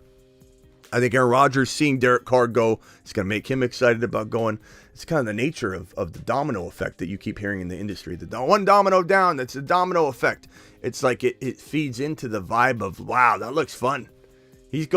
Carr's going to a new situation. That looks fun. Let's go have some fun. Send me to New York, says Aaron Rodgers. Lamar, send me to Atlanta, where I'm loved. Where they think about when DeMeco Ryans was, I don't know if anybody saw DeMeco Ryans show up in Houston. But when he showed up in Houston and they had that like welcoming party and they truly loved this guy and you truly felt DeMeco was going to get supported. Everyone loved him. There was something special about that. I think if the Falcons or a team like the Falcons were to wine and dine Lamar Jackson, if Kyle Pitts in London were to meet with him, if he got a sense of, oh my God, this is what it's supposed to be like, you know, because there's complaints galore about how this whole Baltimore situation is handled from the wide receivers on down. And granted, the scorecard, the players rated scorecard or the report card was worse for the Falcons than it was the Ravens, just being upfront and honest on that. But that's going to be the case when you have a cellar-dweller team that has no quarterback. You have no money. You have no sales. It's hard to sell out a game, let alone to sell a jersey. And so the influx of money that's going to come in with the Lamar Jackson acquisition, they're going to build the whole thing around Lamar Jackson. Not that Lamar doesn't get attention in Baltimore. Not that Lamar doesn't feel good in Baltimore. I get it. But it's going to be a whole different thing. Isaac, appreciate your super chat. And no one really knows the true answer because Lamar's not being open about it. But we pretty much can draw and connect the dots and draw conclusions from it all is what I've been essentially saying. Dial in. Call into the show. Call into the show.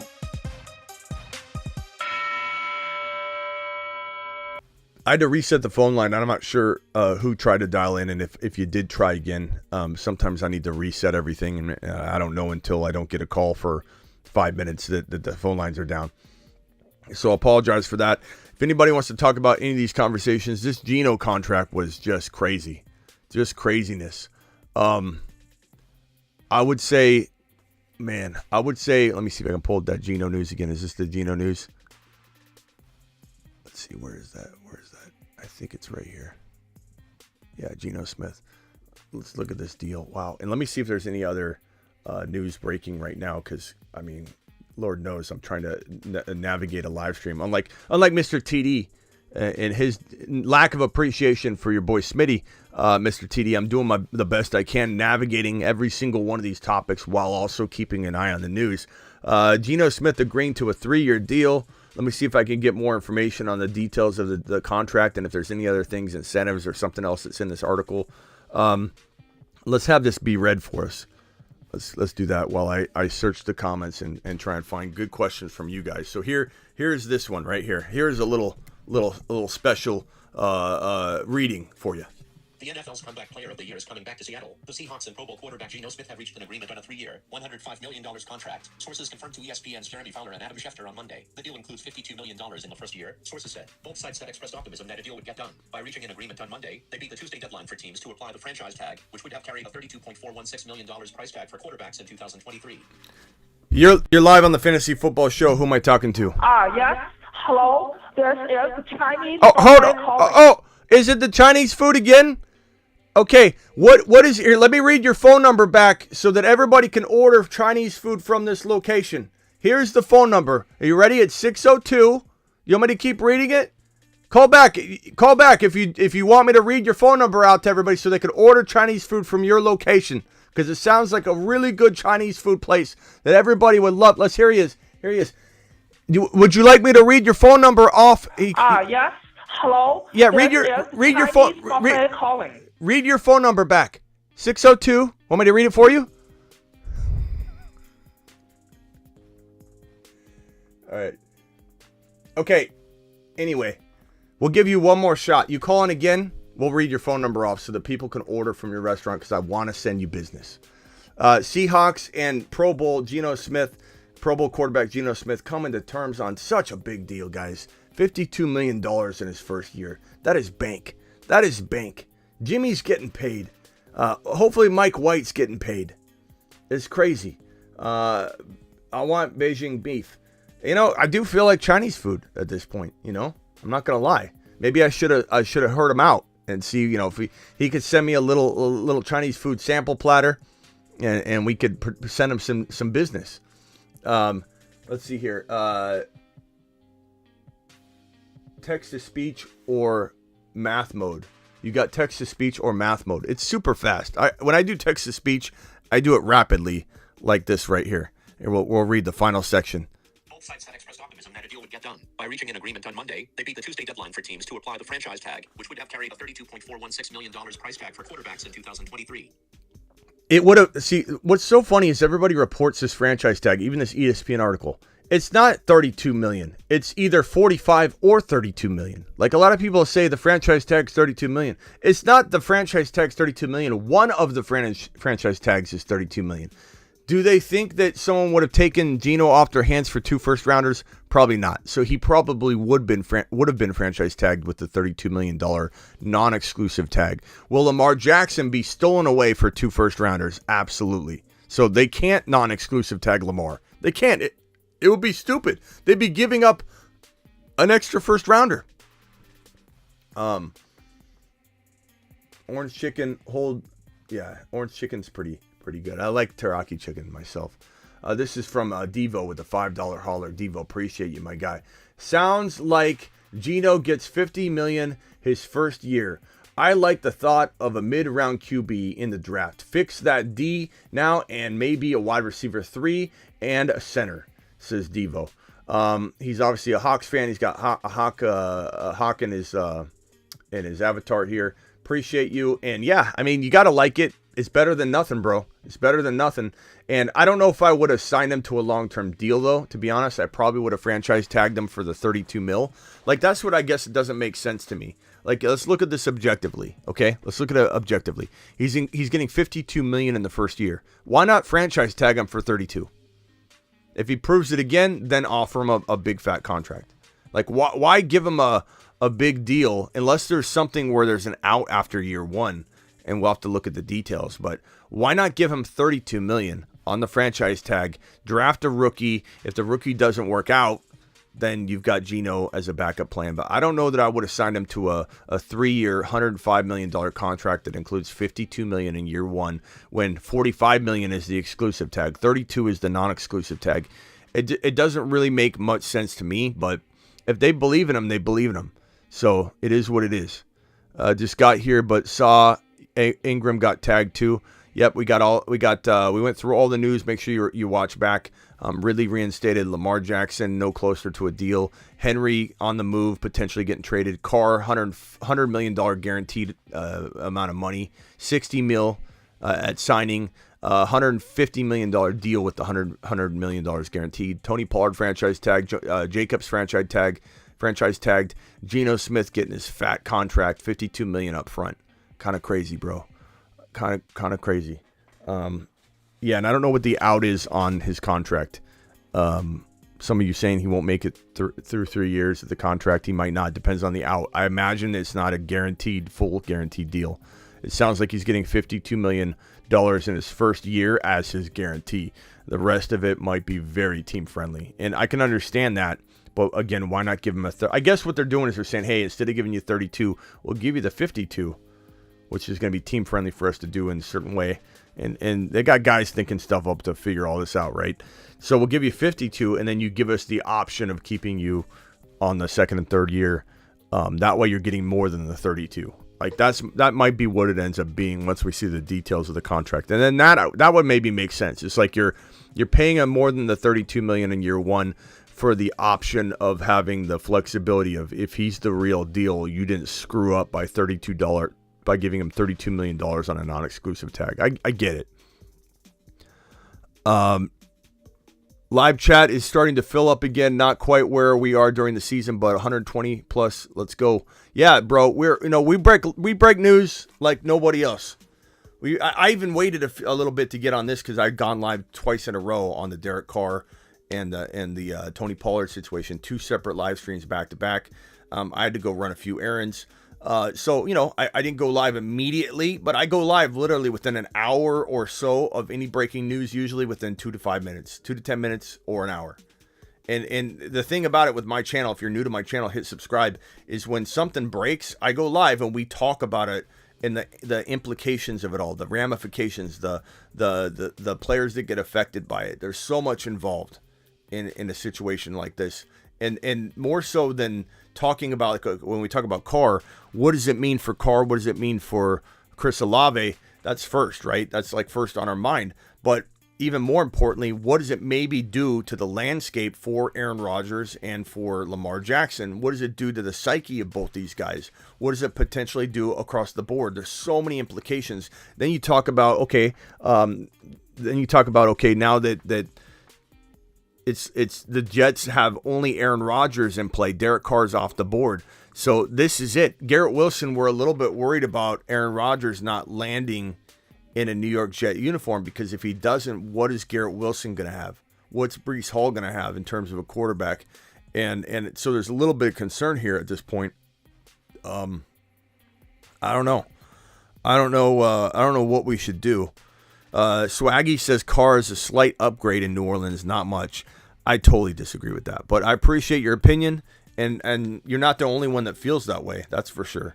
But I think Carr is a massive upgrade. Massive. Like massive, bro. Not small, massive. Is he a top 5 quarterback? No.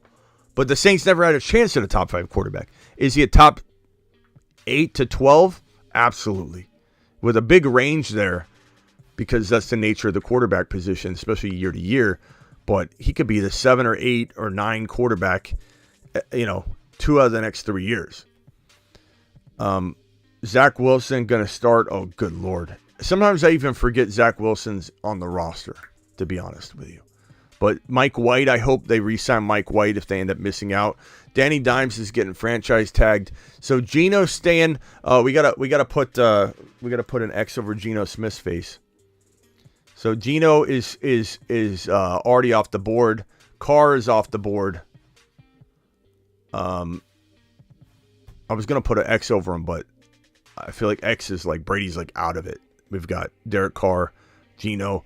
Danny Dimes will soon be franchise tagged, so I imagine we'll be sliding a check mark right over Danny Dimes' face, or right in front of him, because he'll be in New York for 2023 regardless. He's getting tagged or he's getting inked to a long-term deal in the 11th hour here. And if they tag him, Barkley's gone. If they sign Danny Dimes to a contract extension, Barkley is going to immediately be franchise tagged. They might even franchise tag Barkley the moment they announce that we're signing Danny Dimes to a contract extension. Although they could flip the script on this whole thing and sign Barkley to a long-term deal, and then all of a sudden slap the tag on Danny Dimes that way. So we'll have to see. But Barkley is good as gone unless something changes. Lamar is trending toward as good as gone. Not gone yet, but trending toward as good as gone unless something changes. We need miracles to happen. The rest of these quarterbacks, like, we say that here, let me use this right here. We say that Jimmy G's going to get the bag. We don't fully know. We think he will. I don't know what tune the bag's going to be. Like, Mike White deserves the bag over Jimmy G. Tyler Huntley, I wouldn't say he deserves the bag over Jimmy G, but I would say that these are both questionable quarterbacks to be leading your team. Mike White's got question marks too, but I like his skill set a lot more. The team loves him. He's got that grit. I love this guy. I love Mike White. I hope Mike White gets a shot. Carson Wentz, I don't know. I don't know how I feel about Carson Wentz. In the right spot, he could be a good backup, but is he a starter caliber quarterback? I don't think so. Do I see him with the Panthers? Maybe. Do I see him with the Bucks? Maybe. Would the Falcons resort to him? God, I hope not. I think they go with Ritter before they do that. He was once thought of as a very, very good quarterback. So it's very, very possible that he revives his career a little bit, but I don't think it's a lock by any means. I just think that I don't know. I think he finds a job. I don't know if it's going to be like a very, very hardcore, no competition, solo gig somewhere. I think it's a questionable starting gig, like an Arizona Cardinals situation. A San Francisco 49ers situation. Arizona Cardinals situation makes sense because they're going to be without Kyler for potentially a half a year or more. So there's a real strong possibility he finds himself starting for the Cardinals, but he doesn't have like a full-time starting gig. You know what I'm saying? That's kind of the way I feel about Carson Wentz.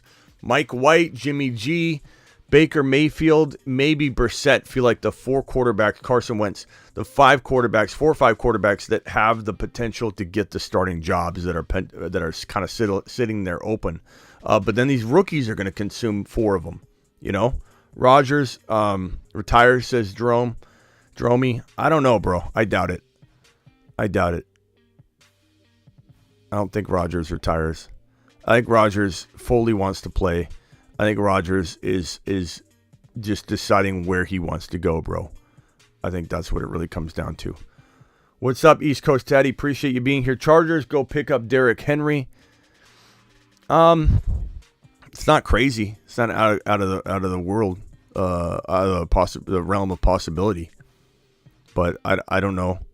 Chargers definitely feel like they think they can make a run, and I think if the right pieces were in place, they can make a run. Look, you'd be crazy not to take Derrick Henry for a second-round pick.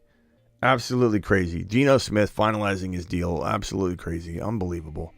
Let me see if there's any more news on it. Now in his 33 age season, it appears as if Smith is setting up to end his career in Seattle. He threw for 4,200 yards, 30 touchdowns, and led the Seahawks to a wild card berth in 2022. He had a good year. We need to give him credit where credit's due. We need to give him his flowers. As for Jacobs, Jacobs has already been on record saying that playing on the franchise tag is the only option if they surround him with talent and try and make it work. Let's see. While the Giants work on Daniel Jones's deal, the GM briefly met with Saquon Barkley today. Sources say positive meeting by all accounts, with a continued hope for both sides can work out a deal. So This is exactly what I said they're going to try and do, is try and flip the script and go in the other direction. If Danny Dimes isn't budging, hey, let's go talk to Saquon again.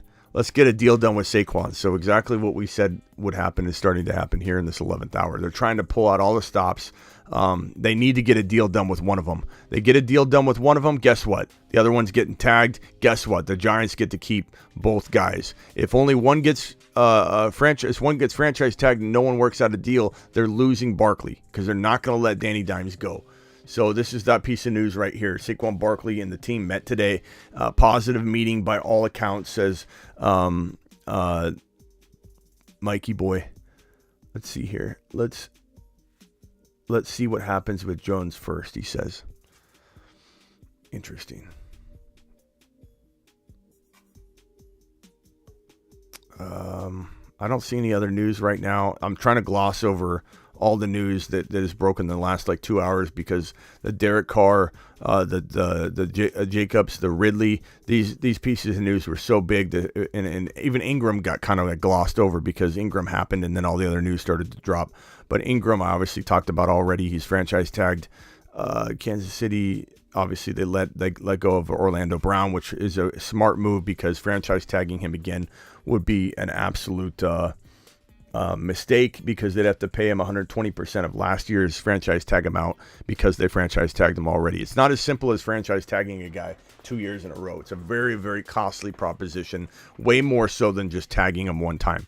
So tagging, you can tag a player multiple times in a row, most certainly, but it becomes with a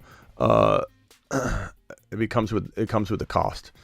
So on this Carr deal, Ian Rappaport reports this right here. I don't know if this is a different contractual breakdown. So let's put this on screen and review it real quickly in case there's anything different. It looks like there might be some different numbers in here. What's up, Ron Navy in the building? Appreciate you. The NFL is brilliant at marketing. The offseason is almost as interesting as the actual season. I love it. This is what I do for a living for a reason. Absolutely love it. This is what I'm here for. This is my most favorite time of the year. This right here, let's actually go back to the main screen here. This right here, Ian Rappaport, Derek Carr agreed to a 4-year deal, $150 million with $100 million in total guarantees. Per me, he's the source. He gets $70 million effectively fully guaranteed, $60 million at signing, and another $10 million in year 3 vesting after year 1.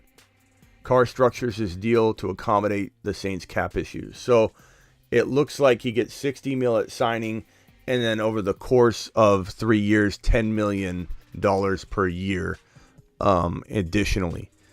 But it's all guaranteed. So $100 million guaranteed, 60 of it at signing. So that makes sense. Another $10 million in year 3. Okay, no, actually $10 million. So that would be $70 million. I got it. That's quite a big number, and that's going to make Lamar Jackson be, clamoring for a new deal. And I think it's such a low number. It makes the Ravens low number. I don't mean that lightly. I just mean that if it was close to $200 million guaranteed or something, the Ravens would be like, we got to do this. This is where the QB numbers are going. We got to do this. But the fact that Lamar's came in at $100 million guaranteed, Lamar asking for $230 is just going to be a far cry from $100 million guaranteed.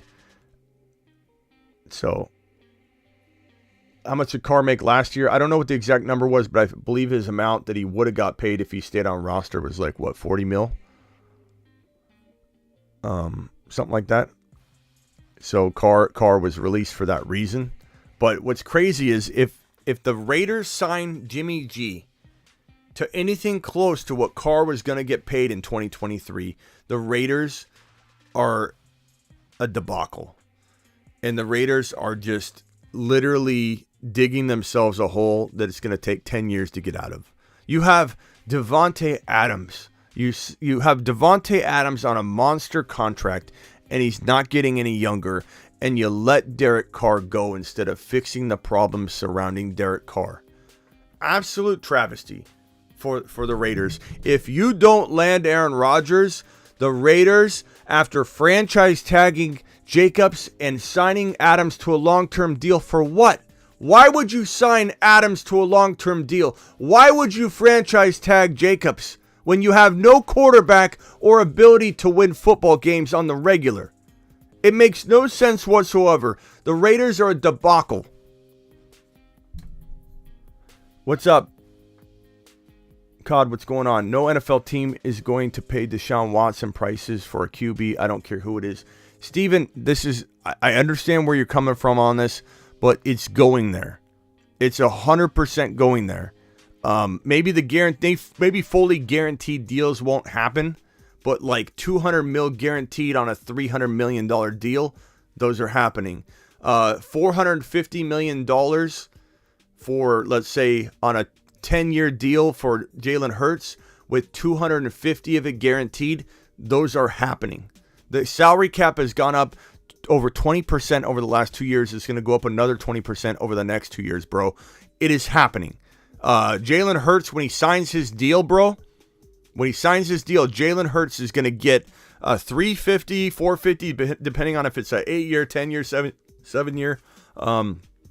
And he's going to be getting on his deal over $200 million guaranteed. There's almost zero chance in my mind Jalen Hurts doesn't get 200 plus, 250 maybe, potentially 300 guaranteed $1 million on a $500 million deal. I agree, all of it won't be guaranteed.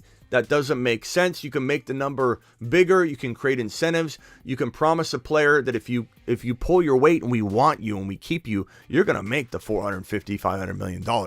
But we're going to give you $250, $275, $300 million guaranteed on a $500 million deal. It could be $350 million deal or $450, depending on the term and length of it.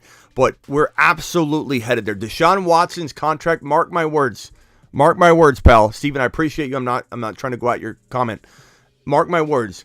Deshaun Watson's deal 2 years from now won't be in the top 3 or 4 deals in the league for quarterbacks. It won't. It won't. Deshaun Watson's deal will fall outside the top 5. In terms of guaranteed money, even if we're just talking guaranteed money, in let's say 3 years time, in 3 years from now, we'll give that 2-year window of increased salary cap to spill into the third year. In 3 years time, his guaranteed money for quarterbacks will not, in my opinion, be in the top 5 in the NFL. So it's going to be crazy, bro. It is going to change. Bruce in the building. What's up, Brucey? Dial into the phone lines, guys. I called it Smitty way back. Carr is a saint. Attaboy, Terry. Appreciate you, Terry. Carr made $40.5 million last year.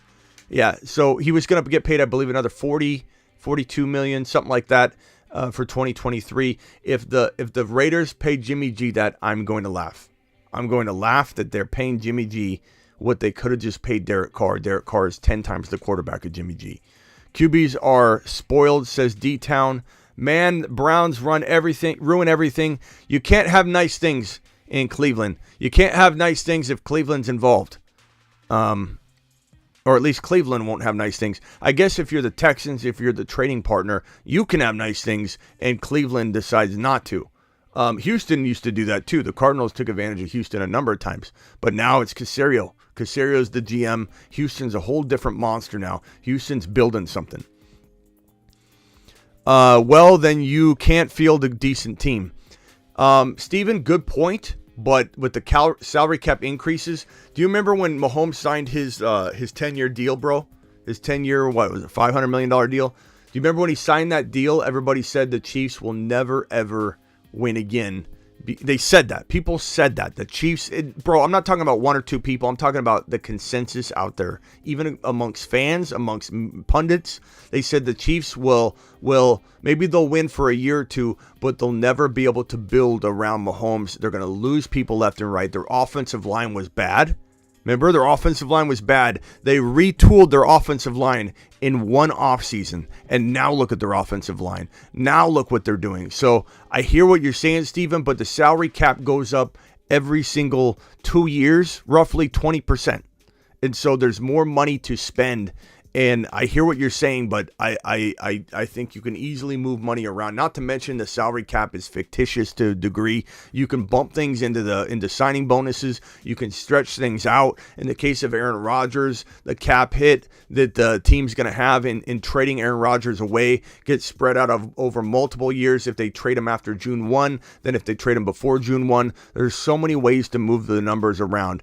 I agree with you to a point. You can definitely handicap yourself into a situation where you don't have a lot of movability and maneuvering capability, but certainly a deal like what Hurts is going to sign isn't going to hamper the team long term. It might for a year or two coming out of that next year, depending on who they have to bring back. But you most certainly can rebound, especially 2 years into it. Like if Mahomes signs a 10-year deal, and you wait 2 years for the salary cap to increase to the level we're talking 20%. Now all of a sudden you got 8 years left with Mahomes if you keep him that long, depending on the contract how it's written up. But if there's 8 years left and you get a whole injection of money, bro, 2 years into the contract, the 10-year deal, which is a team friendly deal, you can stretch it out over 10 years. It's very team friendly that way. There is ways to build it. Chubb value always deflates, says Grace. Appreciate you. Another tweet from Adam Schefter says Geno Smith. He's just giving an update on that. Call into the show. Call into the show. Dial in, broskies. Your boy Smitty's here. We did it live. We're here on the 7 p.m. show, an extended show. Into the 7 p.m. show. We've been live for an hour and 35 minutes already, and we're 15 minutes into our normal time slot. I imagine we'll go all the way to the 8 o'clock hour Eastern time, which will be 6 p.m. my time. That will leave me 2 more hours to eat in my fasting eating window that I have. I've ate one time. I didn't eat a whole lot yet, so I'm going to definitely chow down on my dinner. Your boy Smitty's been dropping LBs. I think things are looking pretty good. Your boy Smitty looks a little slender, I think. I'm down probably 2 or 3 pounds during the intermittent fasting situation I got going on. Let's see here. Smitty, everyone is saying you're on the clock in your slow draft league. Okay, thank you. Let me go look at that. I'm sorry, guys. I didn't mean to leave you hanging. On Underdog Fantasy, promo code Smitty, slow draft league. Let's go ahead and plug in. You guys can help me make my draft selection right now, here and now. Let's pull up Underdog Fantasy. Let's plug in. Let's do it live. Help me draft. Let's go. The Bruce is calling in. What's up, Brucey? Appreciate you, pal. Hey, what's up, Smitty? What's up? Anybody else want to call in? Dial in. I have 2 things on this Carr thing. One thing that actually helps Olave, his stock's going to go up now. Now, here's the problem. Who does Garrett Wilson have if Rodgers doesn't go there or Lamar? Yeah, we've been talking about that, and that's the concern. If Aaron Rodgers doesn't go to the New York Jets, then we have a little dilemma there for the Jet players that we love so much. But if it's Mike White, I think we'll be okay. Obviously, we'd love to have Aaron Rodgers there, but hopefully Mike White gets brought back. I'm on the clock real quick, Brucey. Let's check out my team so far. I got Cooper Kupp and Jalen Hurts. This is Underdog Fantasy, promo code Smitty. I've pinned the link in the live chat.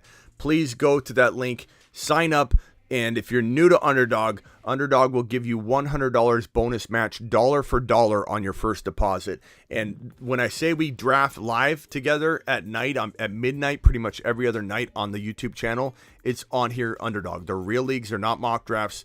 They're real leagues. And this particular format is a $10 entry. Actually, this is a private draft we're doing. I'm sorry. This is a private draft, but let me go back to the lobby real quick. Go to the lobby. You scroll over to the big board. It's $10 per entry, $1 million in prizes. The lineup requirement is 1 QB, 3 wide receivers, 1 flex, 2 running backs, 1 tight end, 12 bench spots, 20 rounds. You can do a 30-second one, or I don't know if anybody has ever seen this. You can toggle over to the 8-hour per pick timer. So you don't always, if you're not able to sit there online and draft for 45 minutes, click the 8-hour per pick league, and then you can click the 30, okay? So what basically I'm doing now is I created a private draft, which we also do at night. So I draft in one of those $10 leagues, and then we also create a private draft where I drop the link, and you guys can be in a private league with me through the entire season. Best ball, no lineups, no waivers. It's just the best, so I'm on the clock here. Here's the board. In the first round, I took Cooper Kupp. Second round, I mixed it up. I love Burrow, but I'm taking Jalen Hurts some. I took Jalen Hurts. And Garrett Wilson went. Olave went. Of course, Olave went after that news at 26 overall. Travis Etienne, Burrow went at 24. So I'm on the clock right now. I've got, like I said, I've got Jalen Hurts and Cooper Kupp. Let's go ahead and draft a player here, Brucey. We've got the following players are available. I don't need a QB because I have Jalen Hurts, T. Higgins, Nick Chubb, Deebo Samuel, Mark Andrews. It dried up a little bit. Christian Watson's there. Najee Harris. I don't know who I'm going to select here. Tony Pollard. Is Tony Pollard as a third drafted player too high? Do we go all in on Tony Pollard? Or do we go Deebo? Do we go Nick Chubb? Do we go Jacobs? It is redraft. I think Jacobs is going to have a bad year. I think Jacobs without Aaron Rodgers. If Aaron Rodgers got announced he's going to the Las Vegas Raiders in a trade right now, that's where he's intending to go, I would draft Jacobs right here. Probably without hesitation. I personally like Deebo. I don't mind Deebo, but not having an RB kind of concerns me. 8 hours of drafting. Someone pinch me. 3 wide receivers grab T. I like T. Kind of wish I had Burrow at this point for the stack. I've got Yellow Boy on the phone. Yellow Boy, you're live with the Bruce and Smitty. Who do you like here, Yellow Boy? I'm on the clock. I've got Jalen Hurts and Cooper Kupp so far. 3 wide receivers, 2 running backs, 1 flex. I got Jalen Hurts, Cooper Kupp. I'm on the clock in the third round. We got Tony Pollard. We got T. Higgins. We got Jacobs. We got Deebo. We got Andrews. We got Ramondre Stevenson. We've got Najee Harris, Christian Watson. Kind of a tough spot to be in here. There's not a lot of guys that feel like they're as good as the guys that got taken like 5 picks ago to drop off. I kind of like T. Higgins. I kind of like Pollard. Yellow Boy, what do you like? I like Najee Harris. I'm riding with Najee until he just, totally disappoint me, and get like 9 fantasy points per game or something like that. I'm riding with Najee all the way. Yeah, I don't know. I don't know. I'm not sure here. I don't think I could take Najee this high. I like him as a 4th drafted player, and I know that that's good value. Third round even seems pretty good. Let's see what the chat says. Chubb, Deebo has no QB. Chubb or T. Chubb, if not, get Ramondre. Deebo's got Mr. Irrelevant. Chubb got to be Pollard. Chubb or got to be Pollard. Najee says Hod. Play it safe and take Chubb. Chubb this round. Pollard next. Najee, says Swaggy. Nick says Deebo. Najee, I don't know what you're... Najee, I think he's saying Najee died. Says way up. Last year he did tank. T. Higgins. I don't know if I want to take a second wide receiver on a team as my 3rd drafted player. Part of me wants to go Tony Pollard here. Part of me wants to go Tony Pollard. Tony Pollard solid too. Tony Pollard solid too if he get healthy before the season starts. You know what I'm also considering. I do this once in a while. Very, very, very, very rarely, but I do it once in a while where I take 2 quarterbacks very early. It's a 1 QB league, but when you do that, you end up putting yourself in a position where you get this optimal scoring in a way that trumps everybody else's quarterback scoring. And you only start 1 quarterback, but like if I took Fields here, for example, Fields and Hurts would absolutely explode the quarterback scoring column for me. And so it's tempting. It's tempting, but it also puts you way behind the 8 ball in terms of getting these other positions filled. So I'm going to go ahead and say, give me Tony Pollard here. Chubb is interesting. I just think Chubb could potentially be at a decline year. He may not be. He might have 1 year left. But he didn't score a touchdown in like the final was it, 8 games or something? He like definitely had a good yardage year. Definitely had some touchdowns early on. Definitely had an overall good statistical year. But I kind of feel like I'm gonna go with the Moon Man here. I'm gonna go Tony Pollard a little early, but let's go. Let's do it live. So I got an RB now. I got Tony Pollard at RB. I got Hurts at QB. I got Cooper Kupp at wide receiver. So feeling pretty good about that. I'm up in 14 picks, so I got a little ways to wait. Straight up. Hey, Smitty, if it don't interfere with your screen, can you throw them quarterbacks back up on your screen real quick so I can look at them before I make my next comment? Shoot. Go ahead. Now I need to see your quarterback list. You know the quarterback list you had with all the quarterbacks up there. Give it a second, it'll refresh. Give it a second, Okay. it'll refresh there. You're about 10-second delay, and then you should see it right now. Okay. 124 of you in here, 98 thumbs up. That's a pretty strong number, I must say. But wipe your feet. Let's get that well over 100. Appreciate everybody here. Thank you all. Broncos country, let's ride, says Reed. Saints country, let's ride. You know, Derrick Carr, let's go.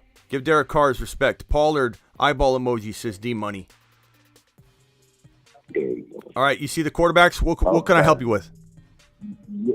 Yeah, before I make my statement too, man, I just want to give you props, man. You like extremely dedicated to your channel, so everybody need to hit that like button immediately. That's according to Yellow Boy. Okay. That's an order. Okay. That's an order. Okay, now, Jordan, if Aaron leaves Green Bay, I think Jordan Love is going to do good, and I don't feel like the fantasy football world is giving Mike White no respect. That's what I'm talking about. Let's give Mike White the New York Jet job, though, if Aaron Rodgers doesn't go to New York. Let's give him a shot. He's familiar with it. He has done well. Yeah, he struggled when he finally got a shot at the end of last year. But there was a lot of upside with him at one point, and I think that can be recaptured. But hopefully they can have both of them. Maybe you sign Mike White and Aaron Rodgers, and Aaron Rodgers steps away. He learns a little bit from one of the greatest quarterbacks to ever play the game in Aaron Rodgers, and maybe Mike White takes over in 2024. So that could be a good option as well. If Mike White wants to stay and sign a long-term deal, that would be great. I don't know that they can afford to do all that. I don't know if Mike White would command a whole bunch of money. Probably would. Mike White's going to want to start somewhere. And to be honest with you, Yellow Boy, looking at this, let's take Aaron Rodgers and put him in. Let's put him in the Jets uniform. That means that Jordan Love stays in Green Bay. Let's put Lamar Jackson in Atlanta. Okay, so Lamar Jackson in Atlanta. That leaves us with the Raiders. That leaves us with the Bucks. That leaves us with the Colts and the Panthers. I believe out of that many locations, a couple will be rookies, right? But there are at least 2 spots, I think, that will be filled by the guys over on this list in the second row.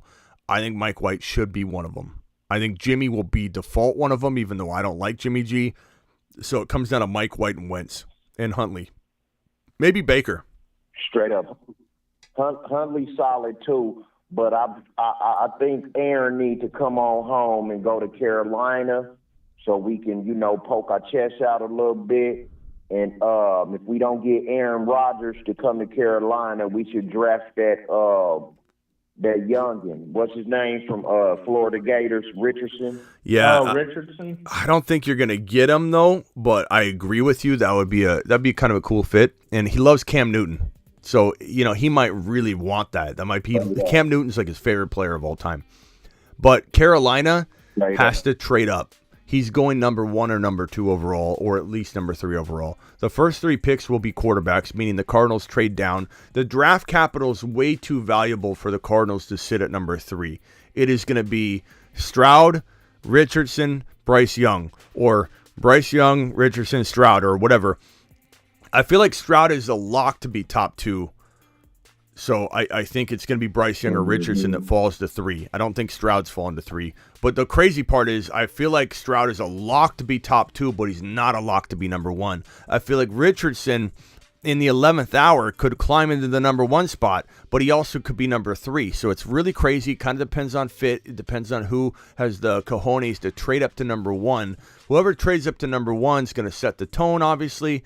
and obviously the Cardinals have to trade out, but there's no way you're getting even. You might not even get Levis, bro, at number 9. So the Panthers have to trade up.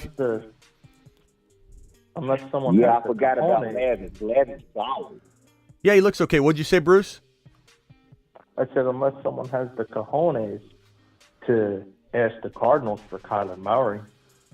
I don't think the Cardinals get a new quarterback. Gannon is enamored by Kyler, bro. He's done nothing but talk about Kyler. I think if Gannon were to change courses, no one would believe a word he says because he's literally said the reason he took the job was Kyler. He wouldn't have taken the Arizona Cardinal coaching job, he said, if Kyler was not on the team. So there's no chance. Could they draft a quarterback still? Yeah, but it's going to look really bad. Could they do it? Should they do it? Yes. Will they do it? I don't think so. I think Gannon has put so much into this Kyler Murray hype. There's no way to turn it around. That train has already left the station. So I hear what you're saying, Brucey, and logic says they should go a different direction, but I don't think they are. If the Cardinals were smart, they would, but I don't think they are. I think the Cardinals are headed for the Cardinals are my team. I've been critical of the Ravens. I've been critical of a bunch of teams here. I'm critical of Kyle Shanahan and the Niners sometimes, the way that they operate in some ways. I'm very critical of the Cardinals. The Cardinals are in a bad spot right now. I'm hoping Gannon's the real deal. I'm hoping he can get the most out of the defense. I'm hoping this team can sign a Mike White or a Wentz or something and win some games, and then Kyler come back and get on track, and maybe this coach can get the most out of him. Kyler's certainly a top 6 to 10 quarterback talent-wise, but he is like one of the only quarterbacks in the National Football League where his fantasy value and his NFL value are not hand in hand. Because Kyler, to me, is a top 6 potential fantasy QB, but he's not a top 10 quarterback right now in my mind, which is crazy to say. That's the only quarterback I can come up with that and say that with. Everything else is hand in hand now. But Kyler he's a whiner. He's a complainer. He's a crybaby. He doesn't like taking hits. He threatens to leave the game. Talks about baseball. I'm not sold on Kyler long term, and I can tell you right now about at least half the fan base feels the same way. Die-hard Cardinal fans, about half the fan base here in Arizona feels the same way. We're stuck with him. It's hard to upgrade him. He's definitely borderline top 10 quarterback, borderline, and definitely a top 5 or 6 physical specimen at the position, but it's not all coming together, and we can't upgrade him easily, so what do? We try and work with what we got. There's no way to get rid of him and just stumble upon a top 5 quarterback. Top 5 quarterbacks means there's 5 quarterbacks, and there's only 5 of them. There's no way we can get that, but the Cardinals can try their best to do what we can do with him, I guess. But I would take a chance, Brucey, on a rook. Have you heard anything else on DeAndre Hopkins? Yeah, there's news that Hopkins could potentially get traded. There's a new rumor out. Let me pull up the DeAndre Hopkins piece right here. This is the newest on DeAndre. The Patriots are obviously people are mentioning the Patriots. Let me pull up Hopkins here. Hopkins is probably. We need him. We need Aaron Rodgers and DeAndre Hopkins in Carolina, and then we'll get to meet the Philadelphia Eagles in the NFC Championship. And I'm a Kansas City native. I just do not want to see the Chiefs do nothing ever. I love your optimism for your Panthers. I will say, coaching staff, line. You guys actually are a little underrated. I'm going to apologize to you. There have been times where I'm like, if a quarterback goes, like, let's say Aaron Rodgers goes to Carolina, but, and I've been a little critical of the Panthers. But you know what? The Panthers, DJ Moore is better than anybody knows because he hasn't had a quarterback. This situation could be pretty good. The divisions. There's Marshall kind of. Yeah, you could take the division, pretty easily if you wanted. If Aaron Rodgers landed in Carolina, but I'll be honest with you, bro. I hate to drop a sour note on this, but I haven't heard anything recently at all about Aaron Rodgers to Carolina. But in saying that, we didn't hear much about Cleveland being involved in the Deshaun Watson sweepstakes, and that happened in the final seconds, man. So you never truly know, right. And sometimes some of the biggest things that happen are kept under wraps, surprisingly. So you never know. New England is a trade option for DeAndre Hopkins and Brandon Cooks. So New England's looking into Hopkins and Cooks. I don't know if there's any. Let me see if there's any other piece of news out here in regards to Hopkins. There was something else that dropped recently. It was kind of a rumor, but let me see if I can find that piece of news right here. I think it was. I think Carolina's defense underrated too, though. Yeah. Let me see if I can find it. There was something out there. Yeah, I think Carolina's just like the Jets were. As long as they got their quarterback, they're good. Yeah. Straight up. Personally.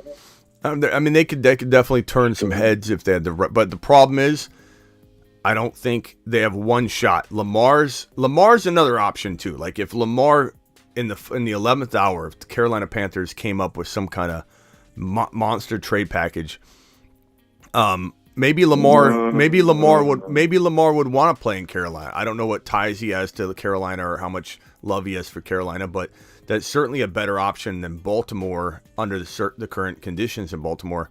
What do you guys have draft pick wise? Do you have all your draft picks for 2024 and 2025? First rounders? What you talking about, fantasy or real life? No. The Carolina Panthers, do you have first rounders in 2024 and 2025? Oh, I honestly don't know, Smitty. Okay. I honestly don't know. I am a diehard Carolina's Panthers fan, and, I've been riding with them since Cam Newton. I know Lamar is a phenomenal athlete, but I'm not sold on Lamar, man. I'm not, man. I'm not sold on Lamar. Are you sold on your current quarterback situation, though? I mean, like, you don't have one. No, so, I mean, Lamar's better than nothing. You don't get Aaron Rodgers, what True. do you do? What do you do? If you don't get Aaron Rodgers or Lamar, these high hopes you have for Carolina, they're not going to play out. We need Mike White in. Okay. Hey, you guys got your own first rounder in 2024, so you could potentially put together a Lamar Jackson package. I know you're not sold on him, but Lamar would be a good fit there. DJ Moore, I think it would be okay. I think Lamar, what we all want in here is Lamar to the Atlanta Falcons, just because even if you aren't sold on Lamar, it's just a match made in heaven fantasy-wise. We want this. Michael KCPA. I think Lamar's runner-up behind Kyler Murray in terms of the crybaby king. I mean, not as bad, but I understand what you're saying. I have a thing where the Panthers, they may not want it, and I know this might not make a lot of sense, but Frank Reich is enamored with Carson Wentz for some reason. He loves the guy. So you might end up with Carson Wentz. He loves Carson. He gave up an arm and a boat for him. Carson, are you heading to Carolina? Absolutely. I'm jumping off of the bridge. Well, bro, I don't know what to tell you. I think Carol, you got very limited options. So Mike White would be one of them. I'm okay with Mike White. I like Mike White a lot. I think Mike White in Carolina would be pretty good. I don't know if you're winning Super Bowls or multiple playoff games with Mike White and the current setup. But then again, let's take it one step further and let's break this down. If, let's say, Mike White landed on roster, what are you doing with this number 9 overall pick? That would determine if you took Bijan Robinson and you had Mike White, DJ Moore, sign me up as a very underrated team that's going to potentially be a force to be reckoned with right away. But you're not going to take Bijan at 9. Straight up, I don't think Bijan gonna hang around that long, no, man. I think somebody's matching him like on the 6th, 5th, or 4th pick. I don't think he goes that high. I think he goes between, and when I say this, I don't think he probably goes in the higher range here. I think 8, 9, 10 is very, very high. But I'm hopeful that a team like the Eagles sees the value. I'm hopeful that a team like the Panthers sees the value, because I think the Panthers would be a pretty decent spot for him. I mean, they run the ball well. But if he slips out of that top 10, he hits a range of teams that don't need RBs, and he could fall all the way to the Chargers at 21 or the Baltimore Ravens at 22. So Bijan's in a very, very crazy territory of going early maybe or not going until 22 or, whatever. So kind of tough to know where he's going to go. If I was a GM, I'd take him in the top 10 without hesitation. This guy's a generational talent. If you got Mike White and Bijan at 9 and you got Mike White in free agency, I would like the Carolina Panthers as a crafty playoff contending team, honestly. Straight up, man. It's just, Sam Darnold ain't going to cut him. Well, either's Wentz. No. Either's Wentz, bro. So I'm telling you, dude. Frank Reich is enamored with this kid, and I have no reason why. I'm not saying you're wrong. I'm just saying it's going to be it's not a good look. Jimmy G. Oh, Jimmy G. What do you better go about Jimmy G? I don't want Jimmy G in Carolina at all, but what do you think about him, Yellow Boy?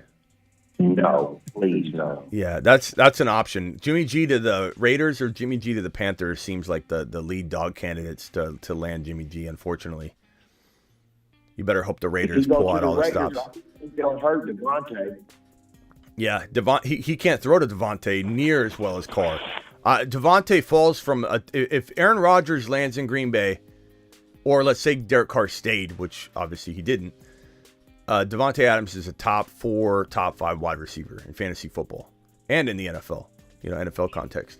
If Jimmy G is the signal caller in Las Vegas in 2023, Devontae Adams falls outside of my top 7. And he's pretty much untouchable by that point, right? I just don't see how he can be a top 7 wide receiver with Jimmy G throwing him the football. This is a quarterback that, yes, Deebo Samuel had very good success with, but he caught the ball at the line of scrimmage almost every time or behind it with Jimmy G under center. That's not Devontae Adams' game necessarily. Not that he couldn't adapt to that. He's a very talented guy. But are the Raiders going to really change their offense to try and go in the direction that Jimmy G's used to? If they really believe that they had to do that, they probably wouldn't sign him. That's a limitation. If they're like, okay, we bring Jimmy G in, we're going to have to redesign this entire offense to throw negative yard receptions to Devontae Adams, or passes that are wide back geared toward Devontae Adams in order to get success. Then if they felt that way about Jimmy G, they wouldn't sign him. So the fact that if they sign him, that means they think he can throw, and Jimmy G is going to be an absolute disaster. If he goes to the Falcons, I'll be very upset. If he goes to the Jets, I'll be very upset. If he goes to any of these locations with fantasy football goodness on the roster, I hope he goes to the Bucs, because I don't have a lot of skin in the game with these Buck wide receivers. I just don't. Even as good as they are, the fact that it affects 2 of them is concerning, but I don't really have a lot of skin in the game with Mike Evans and Godwin. I honestly don't. And I think that even a good quarterback lands there, it might be a struggling year for him anyway. Colts, I'm not expecting anything out of Michael Pittman, so I don't really care too much about Michael Pittman. DJ Moore, he's been, no offense, Yellow Boy, put your earmuffs on. He's been disappointing because there hasn't been anyone thrown to him over the last couple of years anyway, so I'm not expecting anything out of DJ Moore. Garrett Wilson, I don't want Garrett Wilson and Breece Hall to take a hit. I don't want Adams to take a hit. I don't want the Falcons players to take a hit. The Falcons, Jets, and Raiders, please God, don't secure Jimmy G. And if he has to go to one of those 3 locations, let it be the Raiders. Let it be the Raiders. Don't let it be Garrett Wilson on the rise. At least Adams is he's older and it affects him, but at least it doesn't affect Garrett Wilson for a long period of time. It doesn't affect Breece Hall for a long period of time. It doesn't affect Drake London or Kyle Pitts for a long period of time. These are young guys just getting going. They don't need Jimmy G throwing them the football or trying to throw them the football. I think Tennessee said they're supposed to be keeping Ryan Tannehill, but if anything, send Jimmy to Tennessee or Houston. Maybe. Jimmy, a Niner fan, says Ayuk couldn't get the ball with Jimmy. Adams wouldn't either. It's facts. That's exactly. That is facts. Exactly. Everyone wants the young quarterback to learn, like Mike White. You said Mike White learned from Aaron Rodgers. Well, my whole thing is, Kyle Trask learned from Tom Brady, and no one gives that kid a shot at all. Yeah, because I mean, just because you sat behind somebody, doesn't give you the freedom to be called like the next big thing, or like I think we're open minded to Trask. Like everybody's got their one eye open looking at him, but no one's like facing his direction and going, all right, let's see this happen. Let's see it happen. What are we gonna get here? It's kind of just like Trask. I'll look over, in the corner of my eye, see if this guy does something, and if he does, then we're gonna probably turn and go, well, that does make sense, but. By no means am I expecting Trask to come out and be... Look, Tom Brady... I'm not saying Tom Brady wasn't dropping off a little bit. I do find it funny that everybody just blames Tom Brady's talent level because the team did bad last year. Has anybody thought that maybe Tom Brady's talent didn't necessarily drop off if the team's just garbage? At a grand scheme level? Like, I understand they've got talent, but... they're falling apart. They're falling apart on the offensive line. They had so many players injured on the line. It's there's a reason Tom didn't come back. It's probably because, well, I mean, he obviously could have went wherever he wanted, but I'm saying Tom was pretty loyal to Tampa, and there was a lot of people that thought that Tom, even if he came back, it would be to Tampa. And he's kind of made some comments before that like Tampa's his home. And I forget what the quote was that made me feel like if he was ever to return, it might be to Tampa again. Like that's the way Tom felt. But I think Tom knew that this wasn't a team he could win with. What makes anybody think Trask is going to win with it? I just don't think so. I think the Bucs are in a potential drop-off year. But I personally think that... Yeah. Go ahead, Bruce. Go ahead, bud. Go ahead, Bruce. Everyone who... Personally, it's from his college career. He had a really good college career. He got to study Brady, so he got to pick his mind. And even though they're getting older, he still has weapons. And besides, he has Rashad White there to have his back. Yeah, we'll see. I'm not saying Trask can't be good, but... I mean, he ain't going to be Tom Brady good, but he can be like he can be a mid to top 10 quarterback this year. Not ruling it out, Bruce. Wouldn't be shocked if he was a top 10 to 15 quarterback. Like, it wouldn't shock me. But I'm certainly going to let other people take that experiment down way, and I'll watch it from afar. And if it works out, I'll clap and I'll be excited. I'm not rooting against it, and I'm not predicting bust at a Trask, but I'm certainly not in a position where I feel like I'm going to say, yeah, I see it coming. I don't see it coming, so I just don't know. But yeah, my prediction, I'm with Dan. I think that at the end of the day, Tom Brady, because he's a free agent, returns to the San Francisco 49ers or to the Miami Dolphins when one of those two teams is quarterbackless at some point during the deep part of the season. I think Kyle Shanahan's got such an ego. John Lynch needs to step in and just make it happen regardless of what Shanahan thinks or wants. If they get to a point where they don't have a quarterback and Tom Brady is wanting to come back, which I think it's a phone call away. Like, if anybody thinks it's not happening, it's kind of funny. Like, it's funny that someone thinks it will happen or someone thinks it won't happen. So I don't know how that works because he put it in his retirement form. Doesn't matter. How does he say, "Oh yeah, I'm coming out"? People unretire all the time. People unretire all the time. And there's a reason he didn't sign a dummy contract to help spread the money out. The hit that the Tampa Bay Bucks get hit with on the 15th, they have to take a hit in one lump sum, which maybe they wanted to do and maybe Tom Brady offered. We don't really fully know. But Tom Brady could sign a dummy contract with the Bucks and let them spread out, I think, what is like $40 million over the course of multiple years instead of taking a one lump sum hit in 2023 by signing a dummy contract. But he's not. He wants to become an official free agent on the 15th. Why?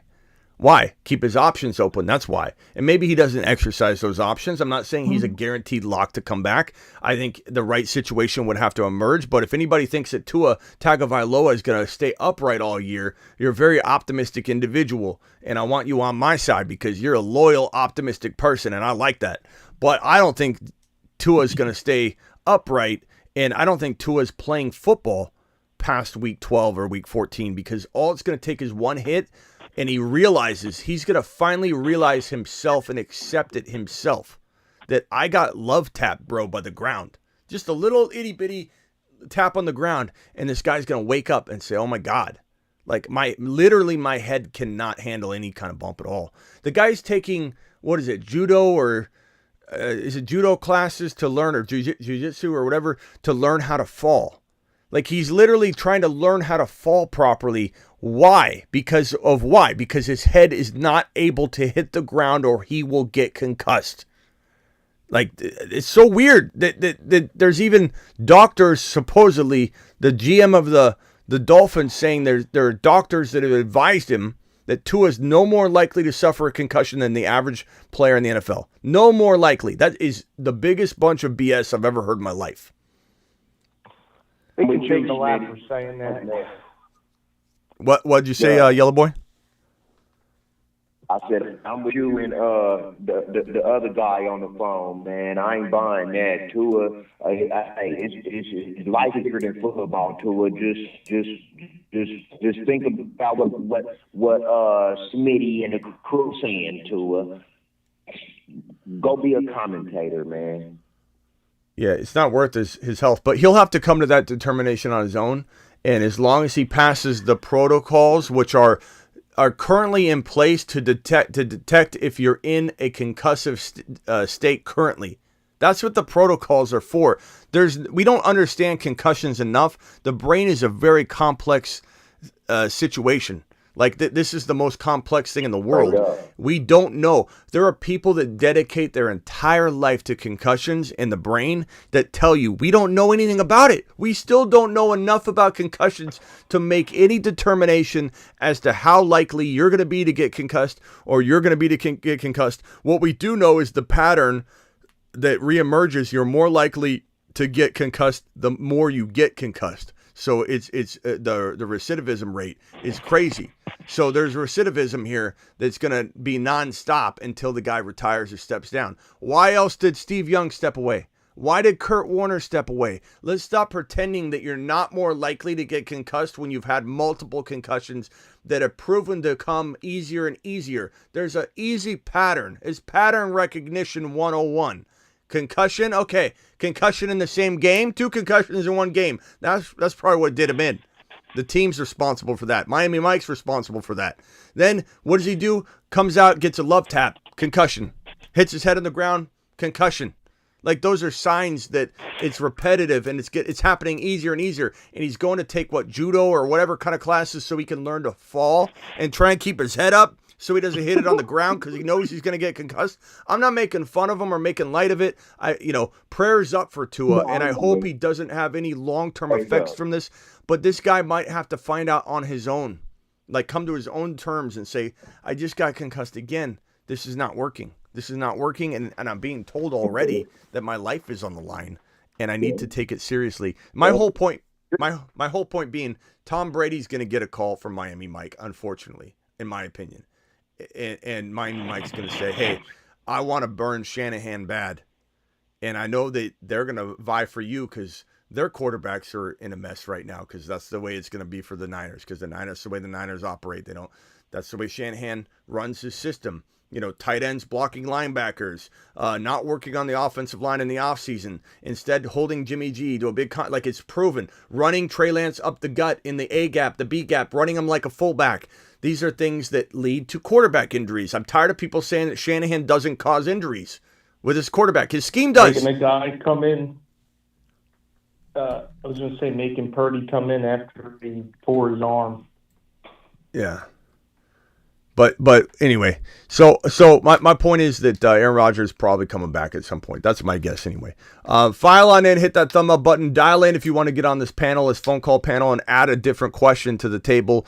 We got all these topics on the board here. Jacobs, franchise tagged for $10 million in a situation that's going to feel like the prison tag. These players call the franchise tag the prison tag. They have for many, many, many years because it is a move that the team utilizes to hold a player in place so that they can't can't go get a long-term deal. He's going to be so upset. Jacobs is going to be enraged if they don't get Aaron Rodgers, because he said, I don't want to play on the tag. Not that it's his choice. We get it. It's a business. But he's going to be upset. He's going to be upset. Who knows if he tries to hold out. Players don't really have a say over the franchise tag or not. A lot of people think that they can deny it. You can deny it as much as holding out. It's like holding out. It's a contract. It's not an option. You're getting the $32 million deal, which is what $10 million for running backs. You're getting the $10 million deal, and whether you hold out or not and decide not to get paid or play on it is totally up to you. But there's no accepting of it or whatever. He's tagged. Jacobs has to play on 10 mil, and he has to play for the Raiders. Now, he's going to eventually come to terms and say, you know what, I'll bank on myself. Let me go out and ball out again, and let me get a big fat contract. And the Raiders are highly unlikely to tag him again in 2024, because tagging a player 2 years in a row comes at a 20% increase of the tag amount that you tagged him the last year. So it becomes not an affordable thing by any means to tag Jacobs a second time. So Jacobs is going to come to terms, go play and ball out is his intention. And unfortunately, he's going to have to do that behind a falling apart team. And that's where it's gonna hurt him, because if he gets injured, he misses time. He did struggle with injuries last year, but like a monster, he played through them. Let's give Jacobs the credit he deserves. Let's send Jacobs to the moon. He had an absolute phenomenal year in 2022. He absolutely was on a tear. Jacobs deserves our respect. He's an absolute monster in 2022. I didn't give him enough flowers. No one gave him enough flowers. Jacobs was an absolute monster, but he's in a horrible situation now, and he's gonna be pissed off. He's going to be pissed off, probably fake a holdout, maybe potentially just, gripe and complain, but he's going to end up playing on it, because what's he going to do? Hold out for what? What's he going to do? Hold out? How's that going to work? It's not going to work. It's not going to work out. Yeah, that was my question. I'm like, if these guys get tagged like Lamar and Jacobs, can they just say, I ain't playing this year. I have my money saved up. I ain't playing. No, I don't need it. No, because it's not like you become a free agent, Bruce. It doesn't. You just start all over again, So like, what good is it? You don't hold out to become a free agent. You're tagged. You're under obligation with the team. Holding out does not relinquish the tag right later. Okay, yeah, because I was thinking of like holding out for the whole year. Like yeah, right. It doesn't matter though. He's still franchise tagged to play. So you can hold out all you want. You're not going to become like a free agent. Oh, gotcha. Yeah. So Pollard tagged, but gladly tagged, because he's getting 10 mil, which, he may or may not have got. Jacobs would have commanded the big contract, 35, 40 million. It would have been Denver worried about Javonte Williams, or it would have been Buffalo or Cincy or Philly, or somebody would have probably brought Jacobs in at a $35 million deal. Who knows how much of it, if that would be the 20-something, 28 million, 30 million guaranteed, whatever. He would have got like some kind of 45 million, 30 million guaranteed type of deal. He would have got something, or at least 20 million at signing and $35 million deal, incentive laden type of deal. He would have got that. Pollard may not have. Pollard coming off a broken fibula. Pollard not really being the workhorse back, last year. It's Dallas that understands the value. And so Pollard's going to gladly pay on the 10 mil. He's also got a lot more career ahead of him. Jacobs is like at that tipping point where this is like maybe Jacobs' last point to get that big contract. And so if he gets tagged, or he got tagged, he's playing on 10 mil and he bombs, he's not getting a $30-40 million deal next offseason. The rookies are too cheap. There's too many rookies every year, and there'll be more free agent running backs that are available that are going to kind of step all over Jacobs' party and rain on his parade if he ends up coming out of 2023 on a bad year or an injured year. So I think Pollard's not upset. Pollard's probably happy, and Pollard is in a system where he's effective. So from our standpoint, fantasy football, we're not excited about Jacobs playing in a Raiders uniform, whereas we totally would have been in an Eagle uniform, wherever. My guess is Jacobs maybe tries to work out a long-term deal. If I'm Jacobs' agent, you know what I say? I have a tough conversation with Jacobs, and I say this to him. I say, Josh, we're here. Regardless of whether you want to be here, we are here. You either go and risk it for 10 mil and try and go somewhere next year, bank on yourself. I'm supporting you if you want to do that. But as your agent, I would tell you, Jacobs, ink a long-term deal. Get as much money as you can. play your career out, have an amazing life, have, $20-30 million at signing, whatever. Ink a big deal, bro. This might be your last opportunity. You don't want to get paid this $10 million, get injured, and not be able to even get a starting job next year. Get your money while you can. And I think the Raiders would be tempted to do that if the deal was team friendly, because they're already paying him $10 million.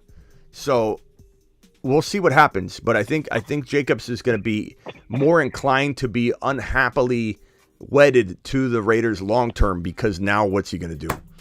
Pollard can shine for 1 year. Maybe they extend him and give him some big fat contract. Maybe they still work out a long-term deal with Pollard. Don't be surprised. These tags don't mean that they're not getting a long-term deal worked out. Keep in mind, the reason the tag exists to begin with is to hold the player in place so you can either work out a trade or work out a long-term deal, or in rare occasions, let the player play on the top 5 salary average of that position. It's more so used to hold a player in place to trade them or negotiate the long-term deal to buy time. So even though Jacobs and Pollard are very likely to both play on the tag, and it wasn't designed for that, that tag might actually hold them in place just to negotiate a deal. Wouldn't shock me if one of these guys had a long-term deal worked out eventually. Straight up. I got a scenario, Smitty. Yeah.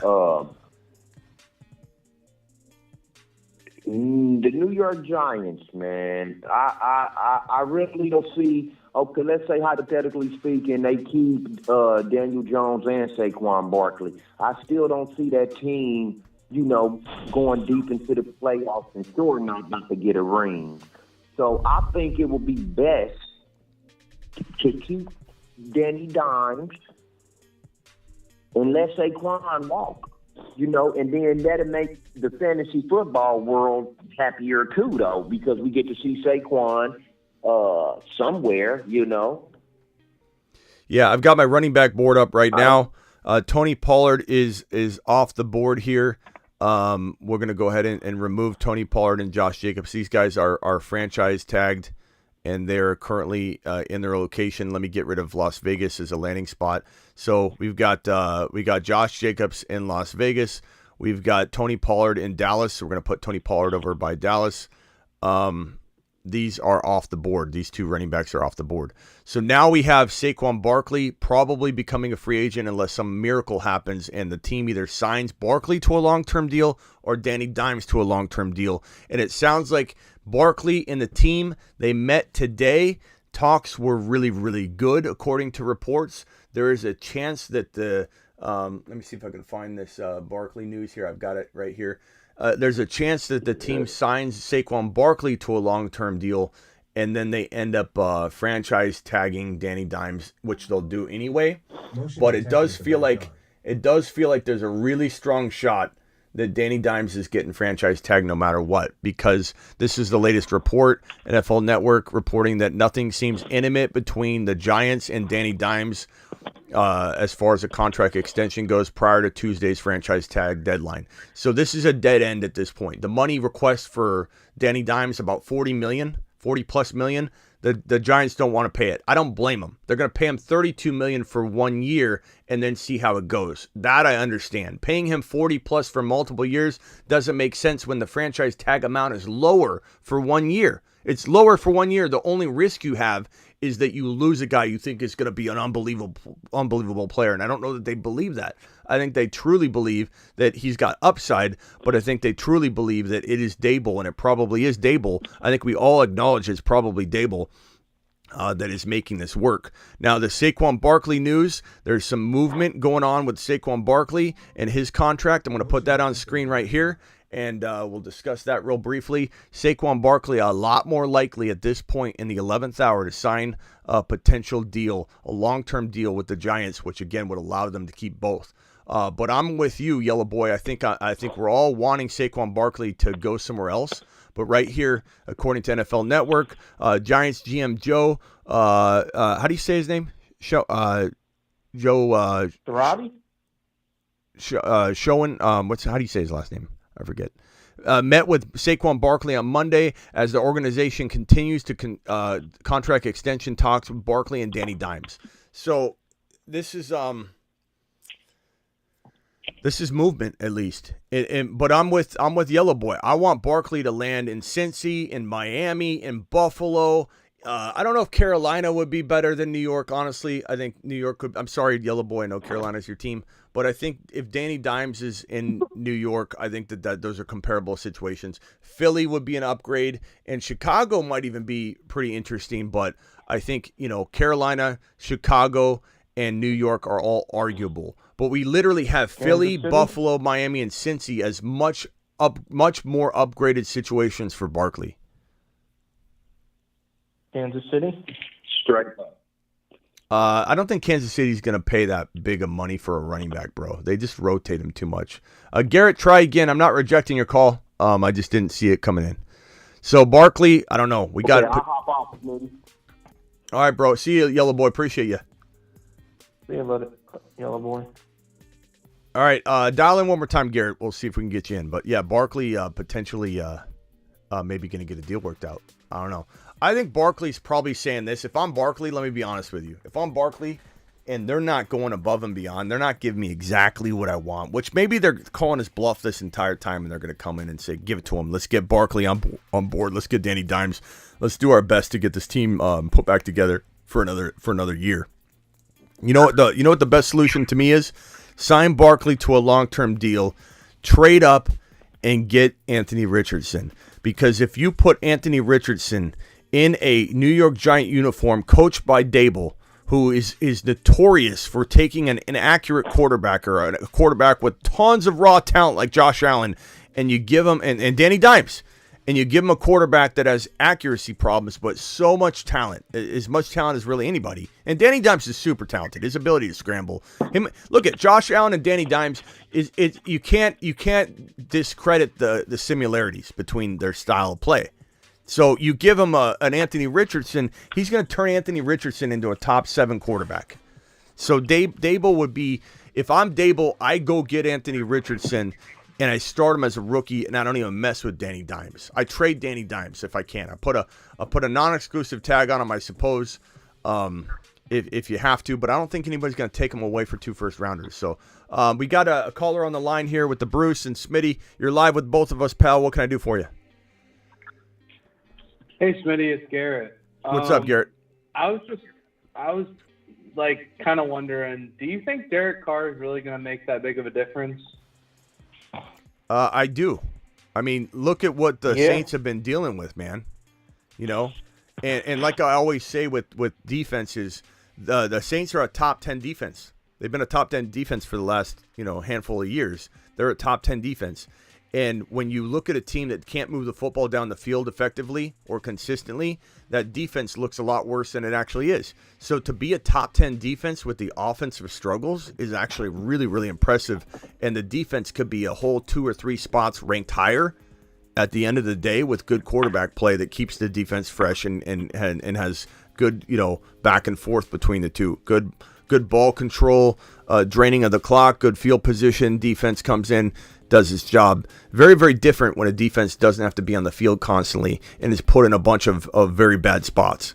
So I think Derek Carr is a 10 times upgrade over what they've been dealing with on a rotational basis over the last handful of years.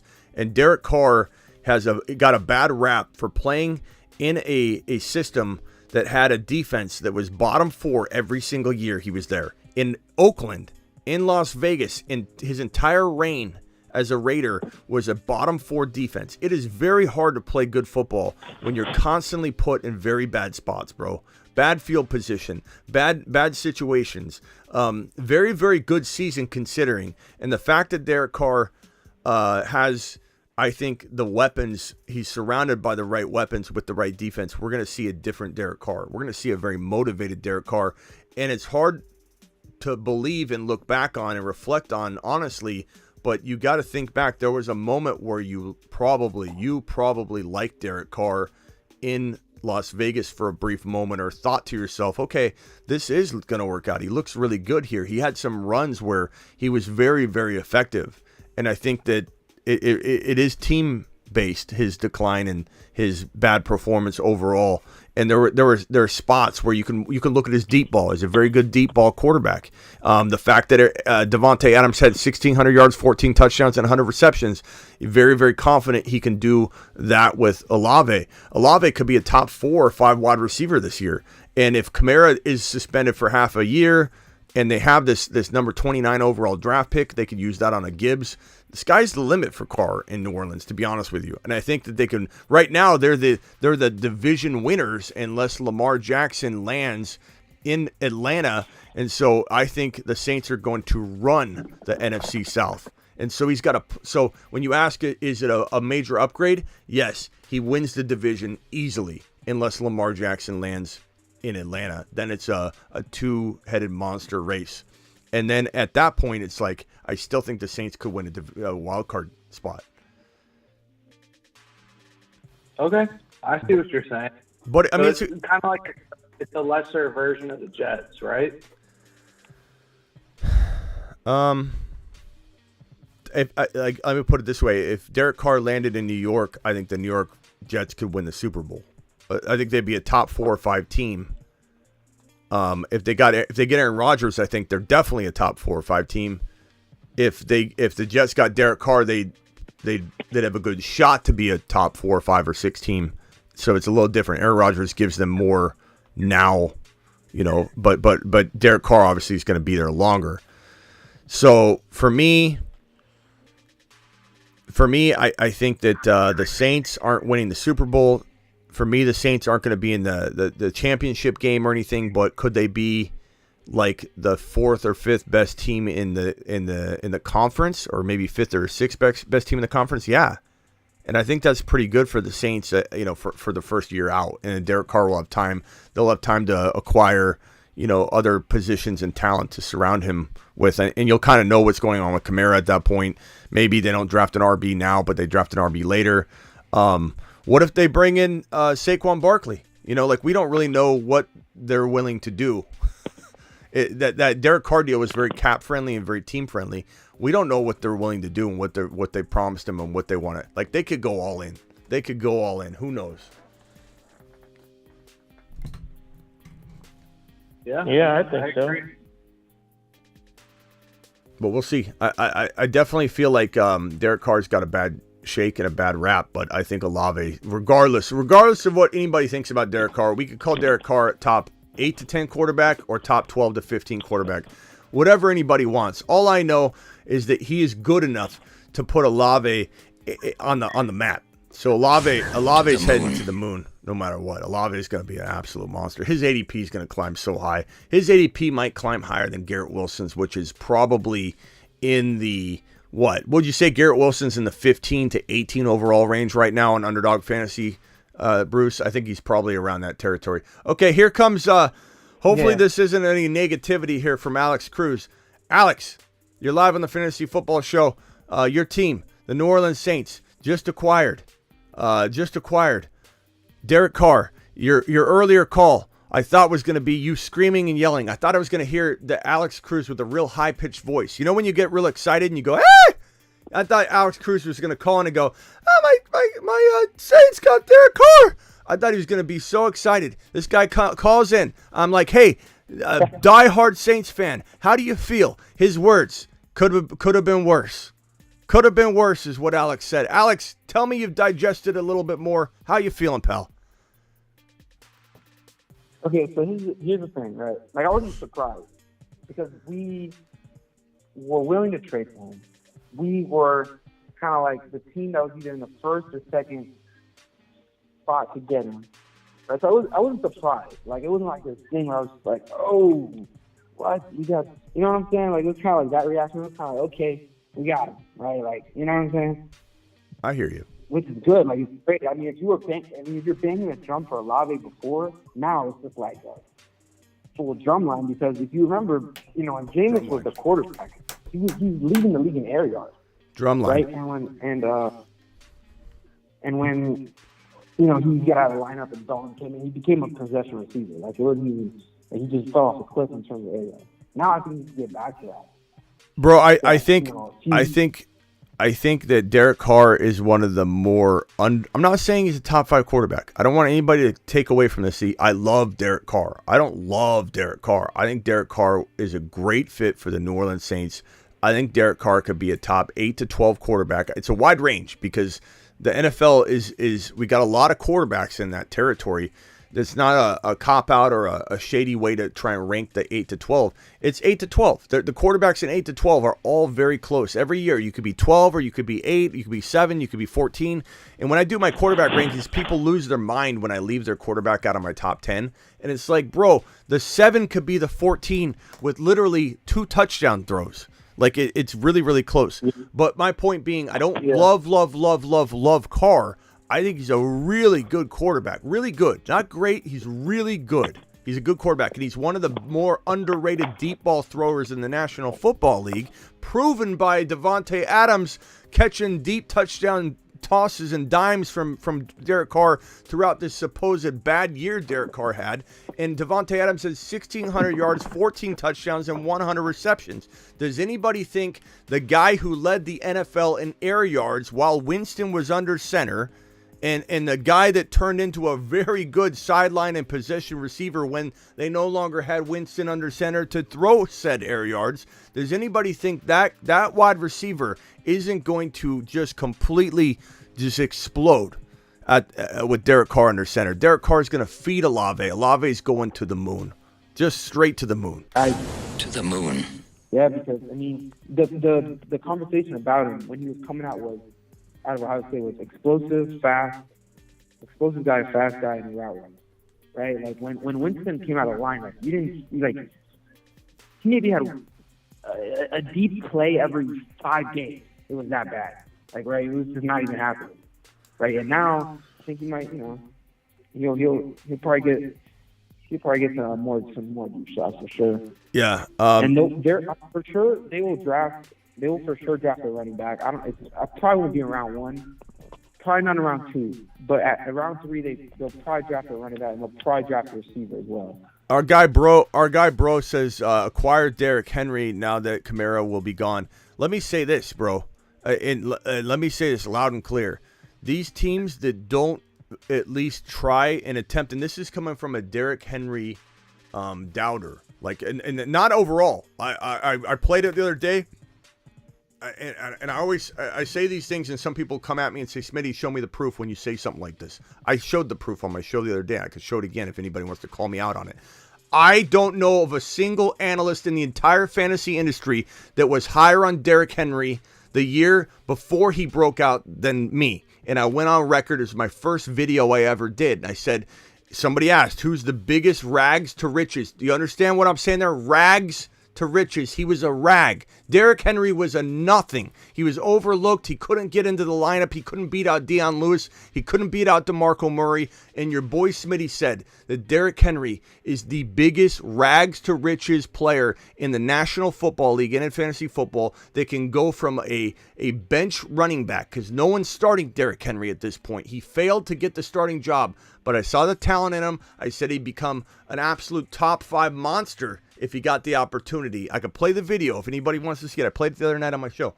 But this is coming from a Derrick Henry, once believer, but now 29-year-old running back, beast of a man, mileage galore.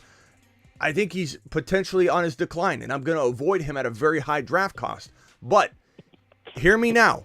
If a team like the Saints, who just acquired Derek Carr, who have Chris Olave, have Kamara, but you might have Kamara be suspended, be out of the league. We don't even know how that's going to play out. If you don't see the value in acquiring Derrick Henry, even at his decline year potentially, for a second-round pick, you're absolutely out of your mind. And the Saints should be ashamed of themselves. Every NFL team in the entire league that doesn't take a stab at Derrick Henry for a second-round pick, which is likely the most you'd have to pay, because Christian McCaffrey cost a second, a third, and a fourth, and that was Christian McCaffrey in his prime, not on a potential decline year at the age of 29. If the Saints don't go after Derrick Henry, if the Carolina Panthers don't go after Derrick Henry, to our boy that just called in, if any team doesn't make an attempt for a second-round pick, what a waste of an opportunity. And every team that doesn't get involved in that should be ashamed of themselves. Can you imagine if you acquired Derrick Henry and Derek Carr on the in the same month, bro? Listen, don't get my hopes up, man. You give me all. Oh, I got butterflies in my stomach, man. Don't do it. No, because we got a really good O-line. Like, the Saints O-line is probably top 10, maybe. Yeah, if they stay healthy and all that. That'd be amazing. A second-round pick for Derrick Henry. Yeah. I would jump at it, but it wouldn't be the worst thing ever. Niner Rick says, did I get to your super chat? I don't see a super chat from you, Niner Rick. So did you get to the super chat is my question. But if you get to it, I'll see it. How about that? Appreciate you, Niner Rick. Okay. Hey, Smitty. Yeah. Here's a question. What does this do for Michael Thomas, or is he's still irrelevant? I mean, if Michael Thomas is any sort of version of his old self at all, even if it's like a fraction, then it's great for him. It's I more can so. answer that for you. It's more so great for Derek Carr, obviously to have another weapon. Shahid, like you said, Alex is a burner, and that's a good wide receiver. But go ahead, Alex. What's the scoop on Michael Thomas in New Orleans, Saintsville? Well, earlier this offseason, his old contract that he got has basically been overridden. Like, it's gone. Like, that old contract he had is gone. They redid it completely, and he's on a new deal where it's like it's the contract where it's everybody. The way it's structured is like, okay, he's probably going to be a June 1st cut. That's what it looks like, but it's not like necessarily have to be that. But the way they did it, it's like, okay, they're probably leaning towards a June 1st cut, but he could still come back. Obviously, he got a way better quarterback now, so he might be. Is that it, Niner Rick? Even friendlier team deal now, so he could come back. He still might get cut, though. He could come back. He seems like he'll be healthy for the start of the team activities, like camp and stuff. Yeah, I don't know. Doesn't really answer any questions though. He's still very, very an enigma, a very ambiguous piece of this club. But what I'm saying is the likelihood of him getting cut is high, but he could come back to the team. Low possibility, but he could. Yeah. He seems like he'll be healthy when he comes back. Niner Rick's celebrating 3 months of a YouTube exclusive membership. That wasn't a super chat, Niner Rick. It was just an exclusive membership, so that's why I was confused. But I appreciate you dropping that as your celebration message. Henry going to Niners with McCaffrey, trade Elijah.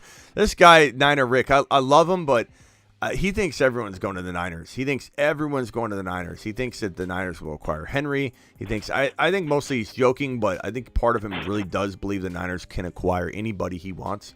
But Henry's going to the Niners. That's about as likely as Derek Carr getting released from the Saints today.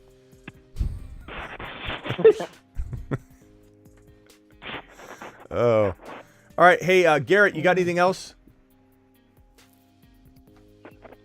What do you think the Jacksonville Jaguars will do 2023? Win-wise or I think just in general, where are they going to go? Yeah, that's a good question. That's a good question, bro. I love the Jaguars. I think they smashed the division. So you go to the playoffs, division win. I don't think anybody in the AFC South is gonna beat the Jaguars. The Colts they're too unknown. Like their situations, they're in repair mode, and we don't know how many holes there are. We can't even tell. Texans are on the rise. I'm going to tell you that right now. This is the Detroit Lions. This is the Detroit Lions last year. The Texans are the Detroit Lions last year. I completely agree. Lions could be a playoff team this year, but last year the Lions were making a splash, but they weren't going to obviously go the whole way. They were potentially a playoff team, but the Texans are on their way. So the Texans are going to fight you a little bit. Tennessee Titans, I don't even know if the Tennessee Titans deserve to be a franchise at this point for right now. The Colts are just going to be, like I said, a disaster. So you win the division. You probably have 11 wins, I'd say. I think you have a really, really good year out of Trevor Lawrence. I think he takes a big step forward, and he fights with with Fields and Lamar, depending on where Lamar is. If Lamar is in Baltimore, he's going to play half of a year well, half of a year he'll be a bust, just like he did the last 3 years. If Lamar's in Atlanta, then you're going to have Lamar, Fields, and Trevor Lawrence neck and neck and neck for that number 5 NFL quarterback and number 5 fantasy football quarterback. ETN, I'm a little concerned about Peterson and his ability to use multiple backs in the comments that are coming out about multiple backs. We'll address that in another video. But it doesn't really matter if you're talking about your team perspective. You're going to do well in all facets, and Ridley is in a good spot. You kept Ingram. Ingram's crucial. This is a good squad, though. I don't think you win like the conference or anything, but this is a team that's going to the playoffs. This is a team that could win a playoff game, maybe one playoff game this first year with it all coming together, and you're definitely going to win the division, in my opinion. Do you think, like, T-Law is going to fight every other quarterback, like, top 5? Well, that's my prediction. I mean, like I just said, I think that after the Big Four, if Lamar's in Atlanta, if Lamar's not in Atlanta, then he won't be in this fight. Half the year he could be in, half the year he won't. But like I said just a minute ago, it is Fields, it is Trevor Lawrence, it is Lamar in Atlanta, all fighting for the number 5 quarterback in the NFL and the number 5 fantasy quarterback, hand in hand. I love it. All right, Smitty. All right, Garrett, appreciate you. Bruce, you got anything left? And then I'll go to Alex. Yeah, what's the best thing for Justin Herbert, a free agent receiver or a drafted receiver? Definitely not a free agent receiver. Have I shown you the free agent receiver list, bro?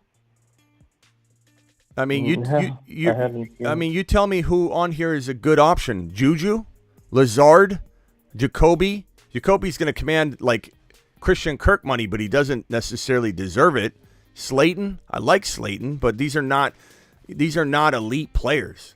Richie James, I kind of like. I don't know if some of these guys will be retained. Juju, Robert Woods, Odell, Lazard, and Myers. Give me any one of the top 4 rookie wide receivers, bro. Any one of them. Give me Flowers all day long. Give me Quentin Johnson all day long. Give me Jackson Smith and Jigba or Addison all day long in place of any one of these garbage, no offense, free agent wide receivers that are available in 2023. I don't mean garbage. I'm not putting respect on their names. I don't mean it like that. I just mean like these are not elite fantasy football options.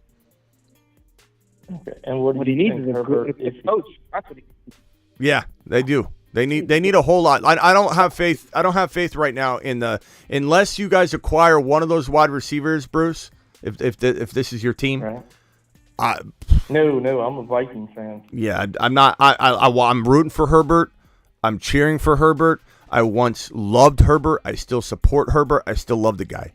But I am going to watch from afar in 2023 unless there's some obvious change, like they draft Bijan, which will give this team a whole different dynamic, the Thunder Lightning aspect, or they draft JSN or something like that. Then I'm going to circle back around and we'll start talking about what upside we see for Herbert. But until then, I'm waiting. Mike Williams plays 4 games a year. Keenan Allen is an old man.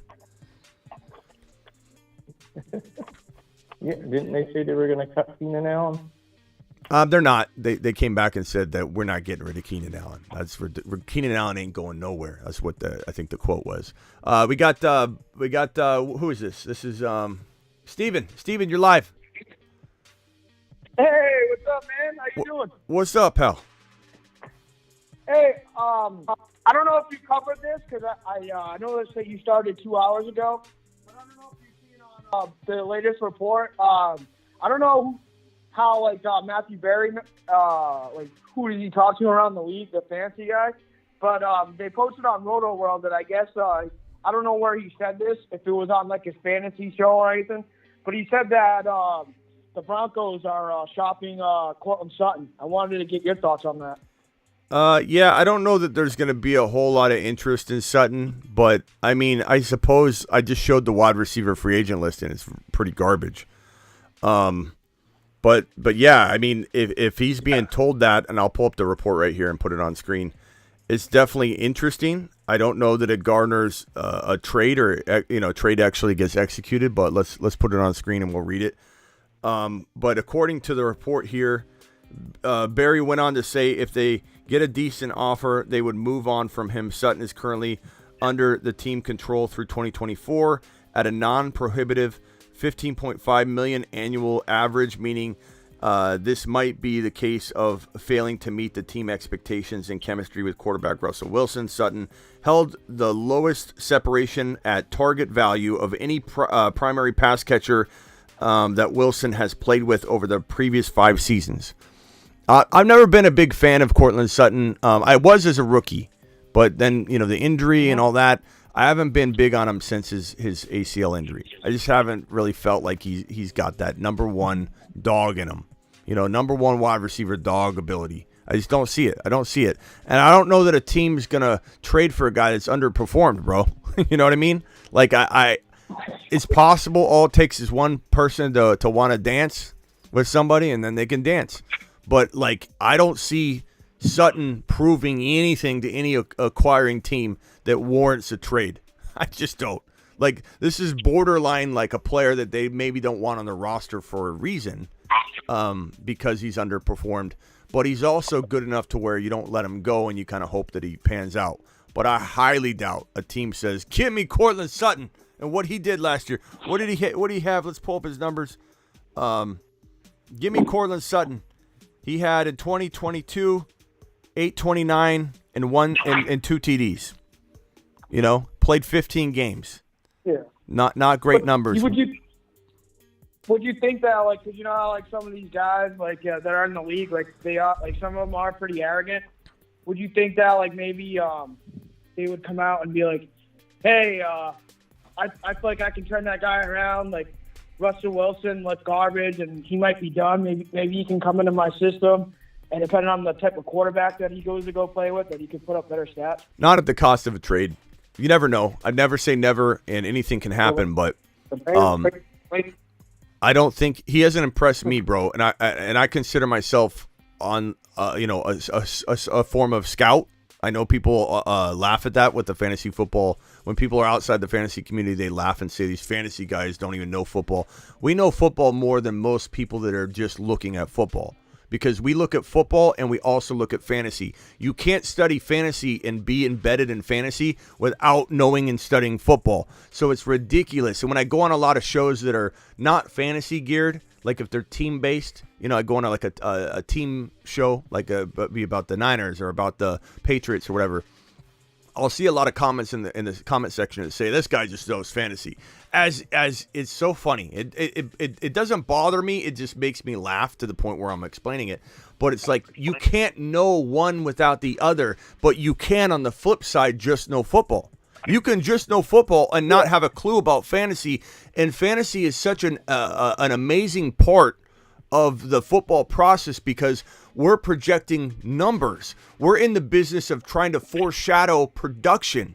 And there's something special about that. And when I tell you this with a straight face, someday, like Moneyball infected baseball's process a little bit and shook it up to a little degree, I think the fantasy football analyst perspective, not everybody, I'm not saying every fantasy football person out there even knows what they're doing, but there are a select few people that I think you could come across if you were an NFL team and say, this person's looking at stats a different way. This person's looking at production, predicting production, projections and stuff a different way. And when you come to me and you say, hey, identify a player, I haven't been doing this in my mom's basement for 3 years, 4 years. This is me 20 years covering the NFL draft as an analyst and a scout per se. So I have a lot of experience to bring to the table.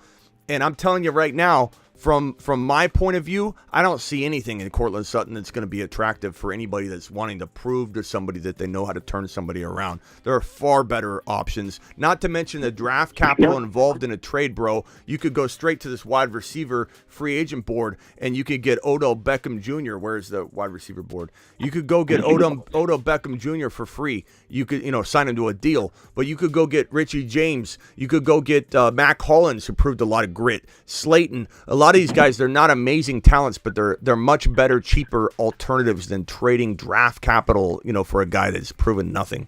But that's my take anyway. No, that's no problem, man. I mean, definitely just wanted to hear like how you thought about that, because I just found that interesting, because it seems like, I mean, I don't know what they plan on doing, because some people have been saying in the NFL world that they might trade Jerry Jeudy. So they could, they could trade Sutton tomorrow. I mean, it's possible. It just takes one team. And hey, Steven, I don't want you to think I'm hard on your stances. The last couple things you brought, I feel like you've heard me rant. It's not about you. And to be honest with you, Steven, if you didn't call in and provide that little bit, we wouldn't have talked about it, and it's in the news. So I want you to please don't take anything that I shoot down that you call in with in a negative sense, because a lot of times I go live to shoot down something, and so it's important. People are talking about it. It's in the news, and you did people a service by bringing up the topic. So I just want you to not think, oh, Smitty hates all my ideas. That was a great topic. Yeah. No, I don't think that. I just know that like you always like want people to call in and like bring things in. So I love it. It was just mainly like because I know that you usually like do like the news, but then there is some times like where you might not be like into the news, and like you might be like talking about like who to draft and that type of stuff. So that's why I just figured I'd bring that up just in case like I wasn't sure like if I missed anything, because I know that you was live on my when I went to go click it says that you was live like 2 hours ago. So the report came in at like 7. Eastern time. Bro. So that's why I was like, oh, maybe I'm never mad at never mad at anybody for bringing up something that I've already covered. Even though if I come off like that, I'm just flowing with the topic, you know. But I appreciate you doing it, and even if it's something I shoot down, it's something that is in the news. So I appreciate it, and don't think anything negative of it. Appreciate you, my guy. This is from Sparty. Sparty says, no problem.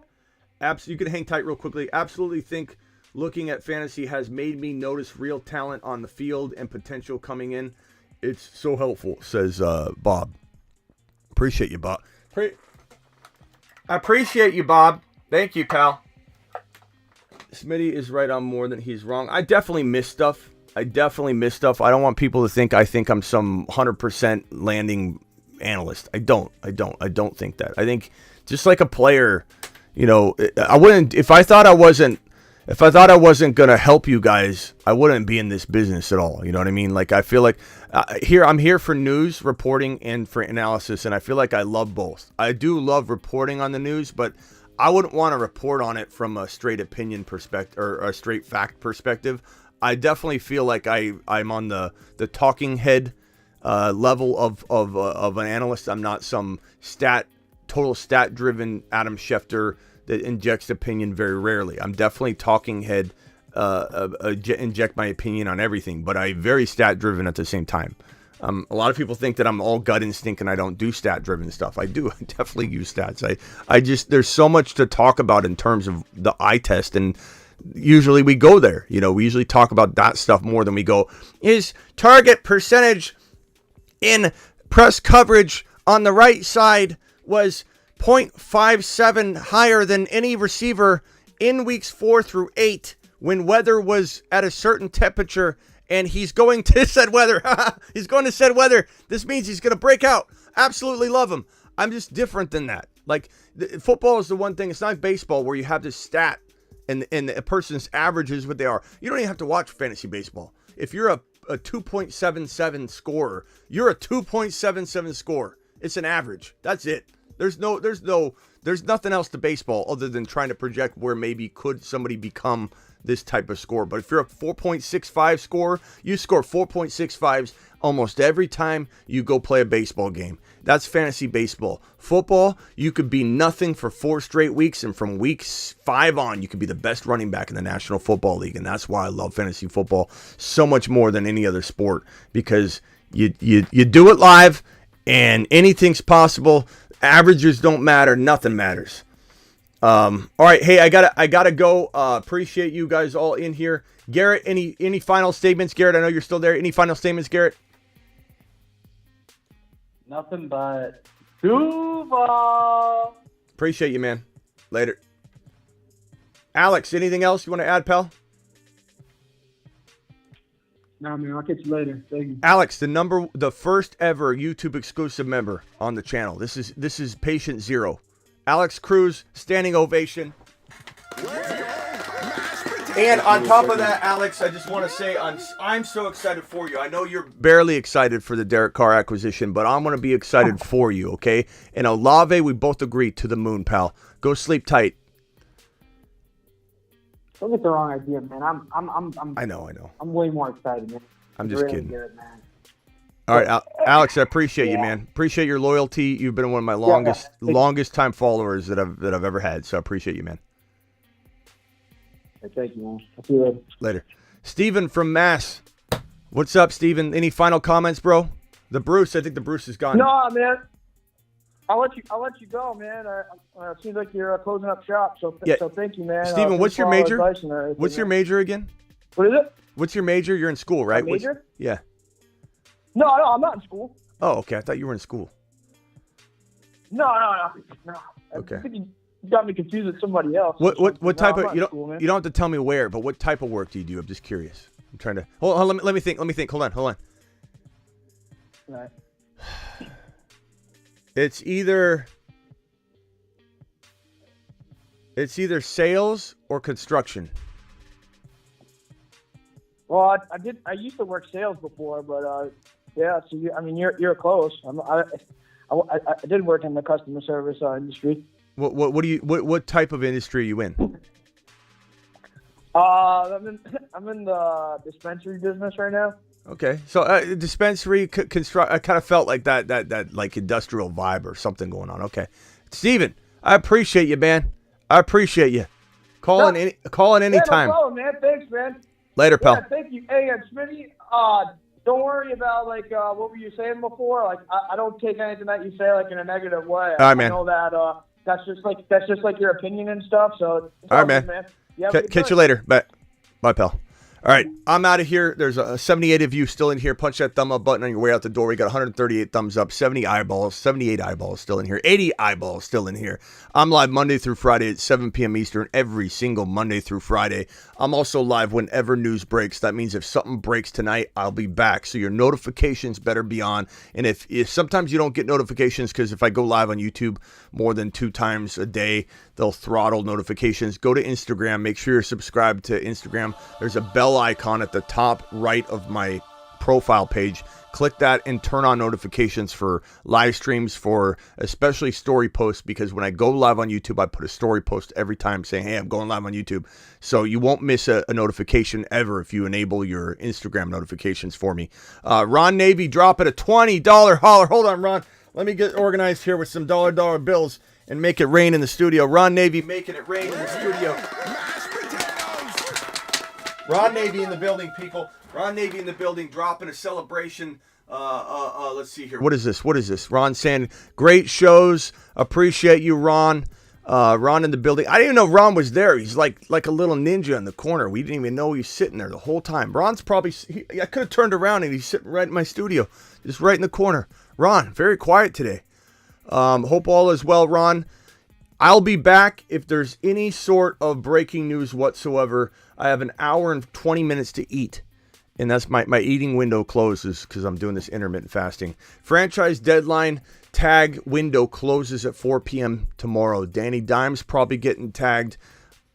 We got a lot to discuss. Barkley probably will know if he's a free agent tomorrow. Maybe we see something tonight happen and I'm back live with all of you. I'll see you all tomorrow, multiple times tomorrow. So turn on your notifications later.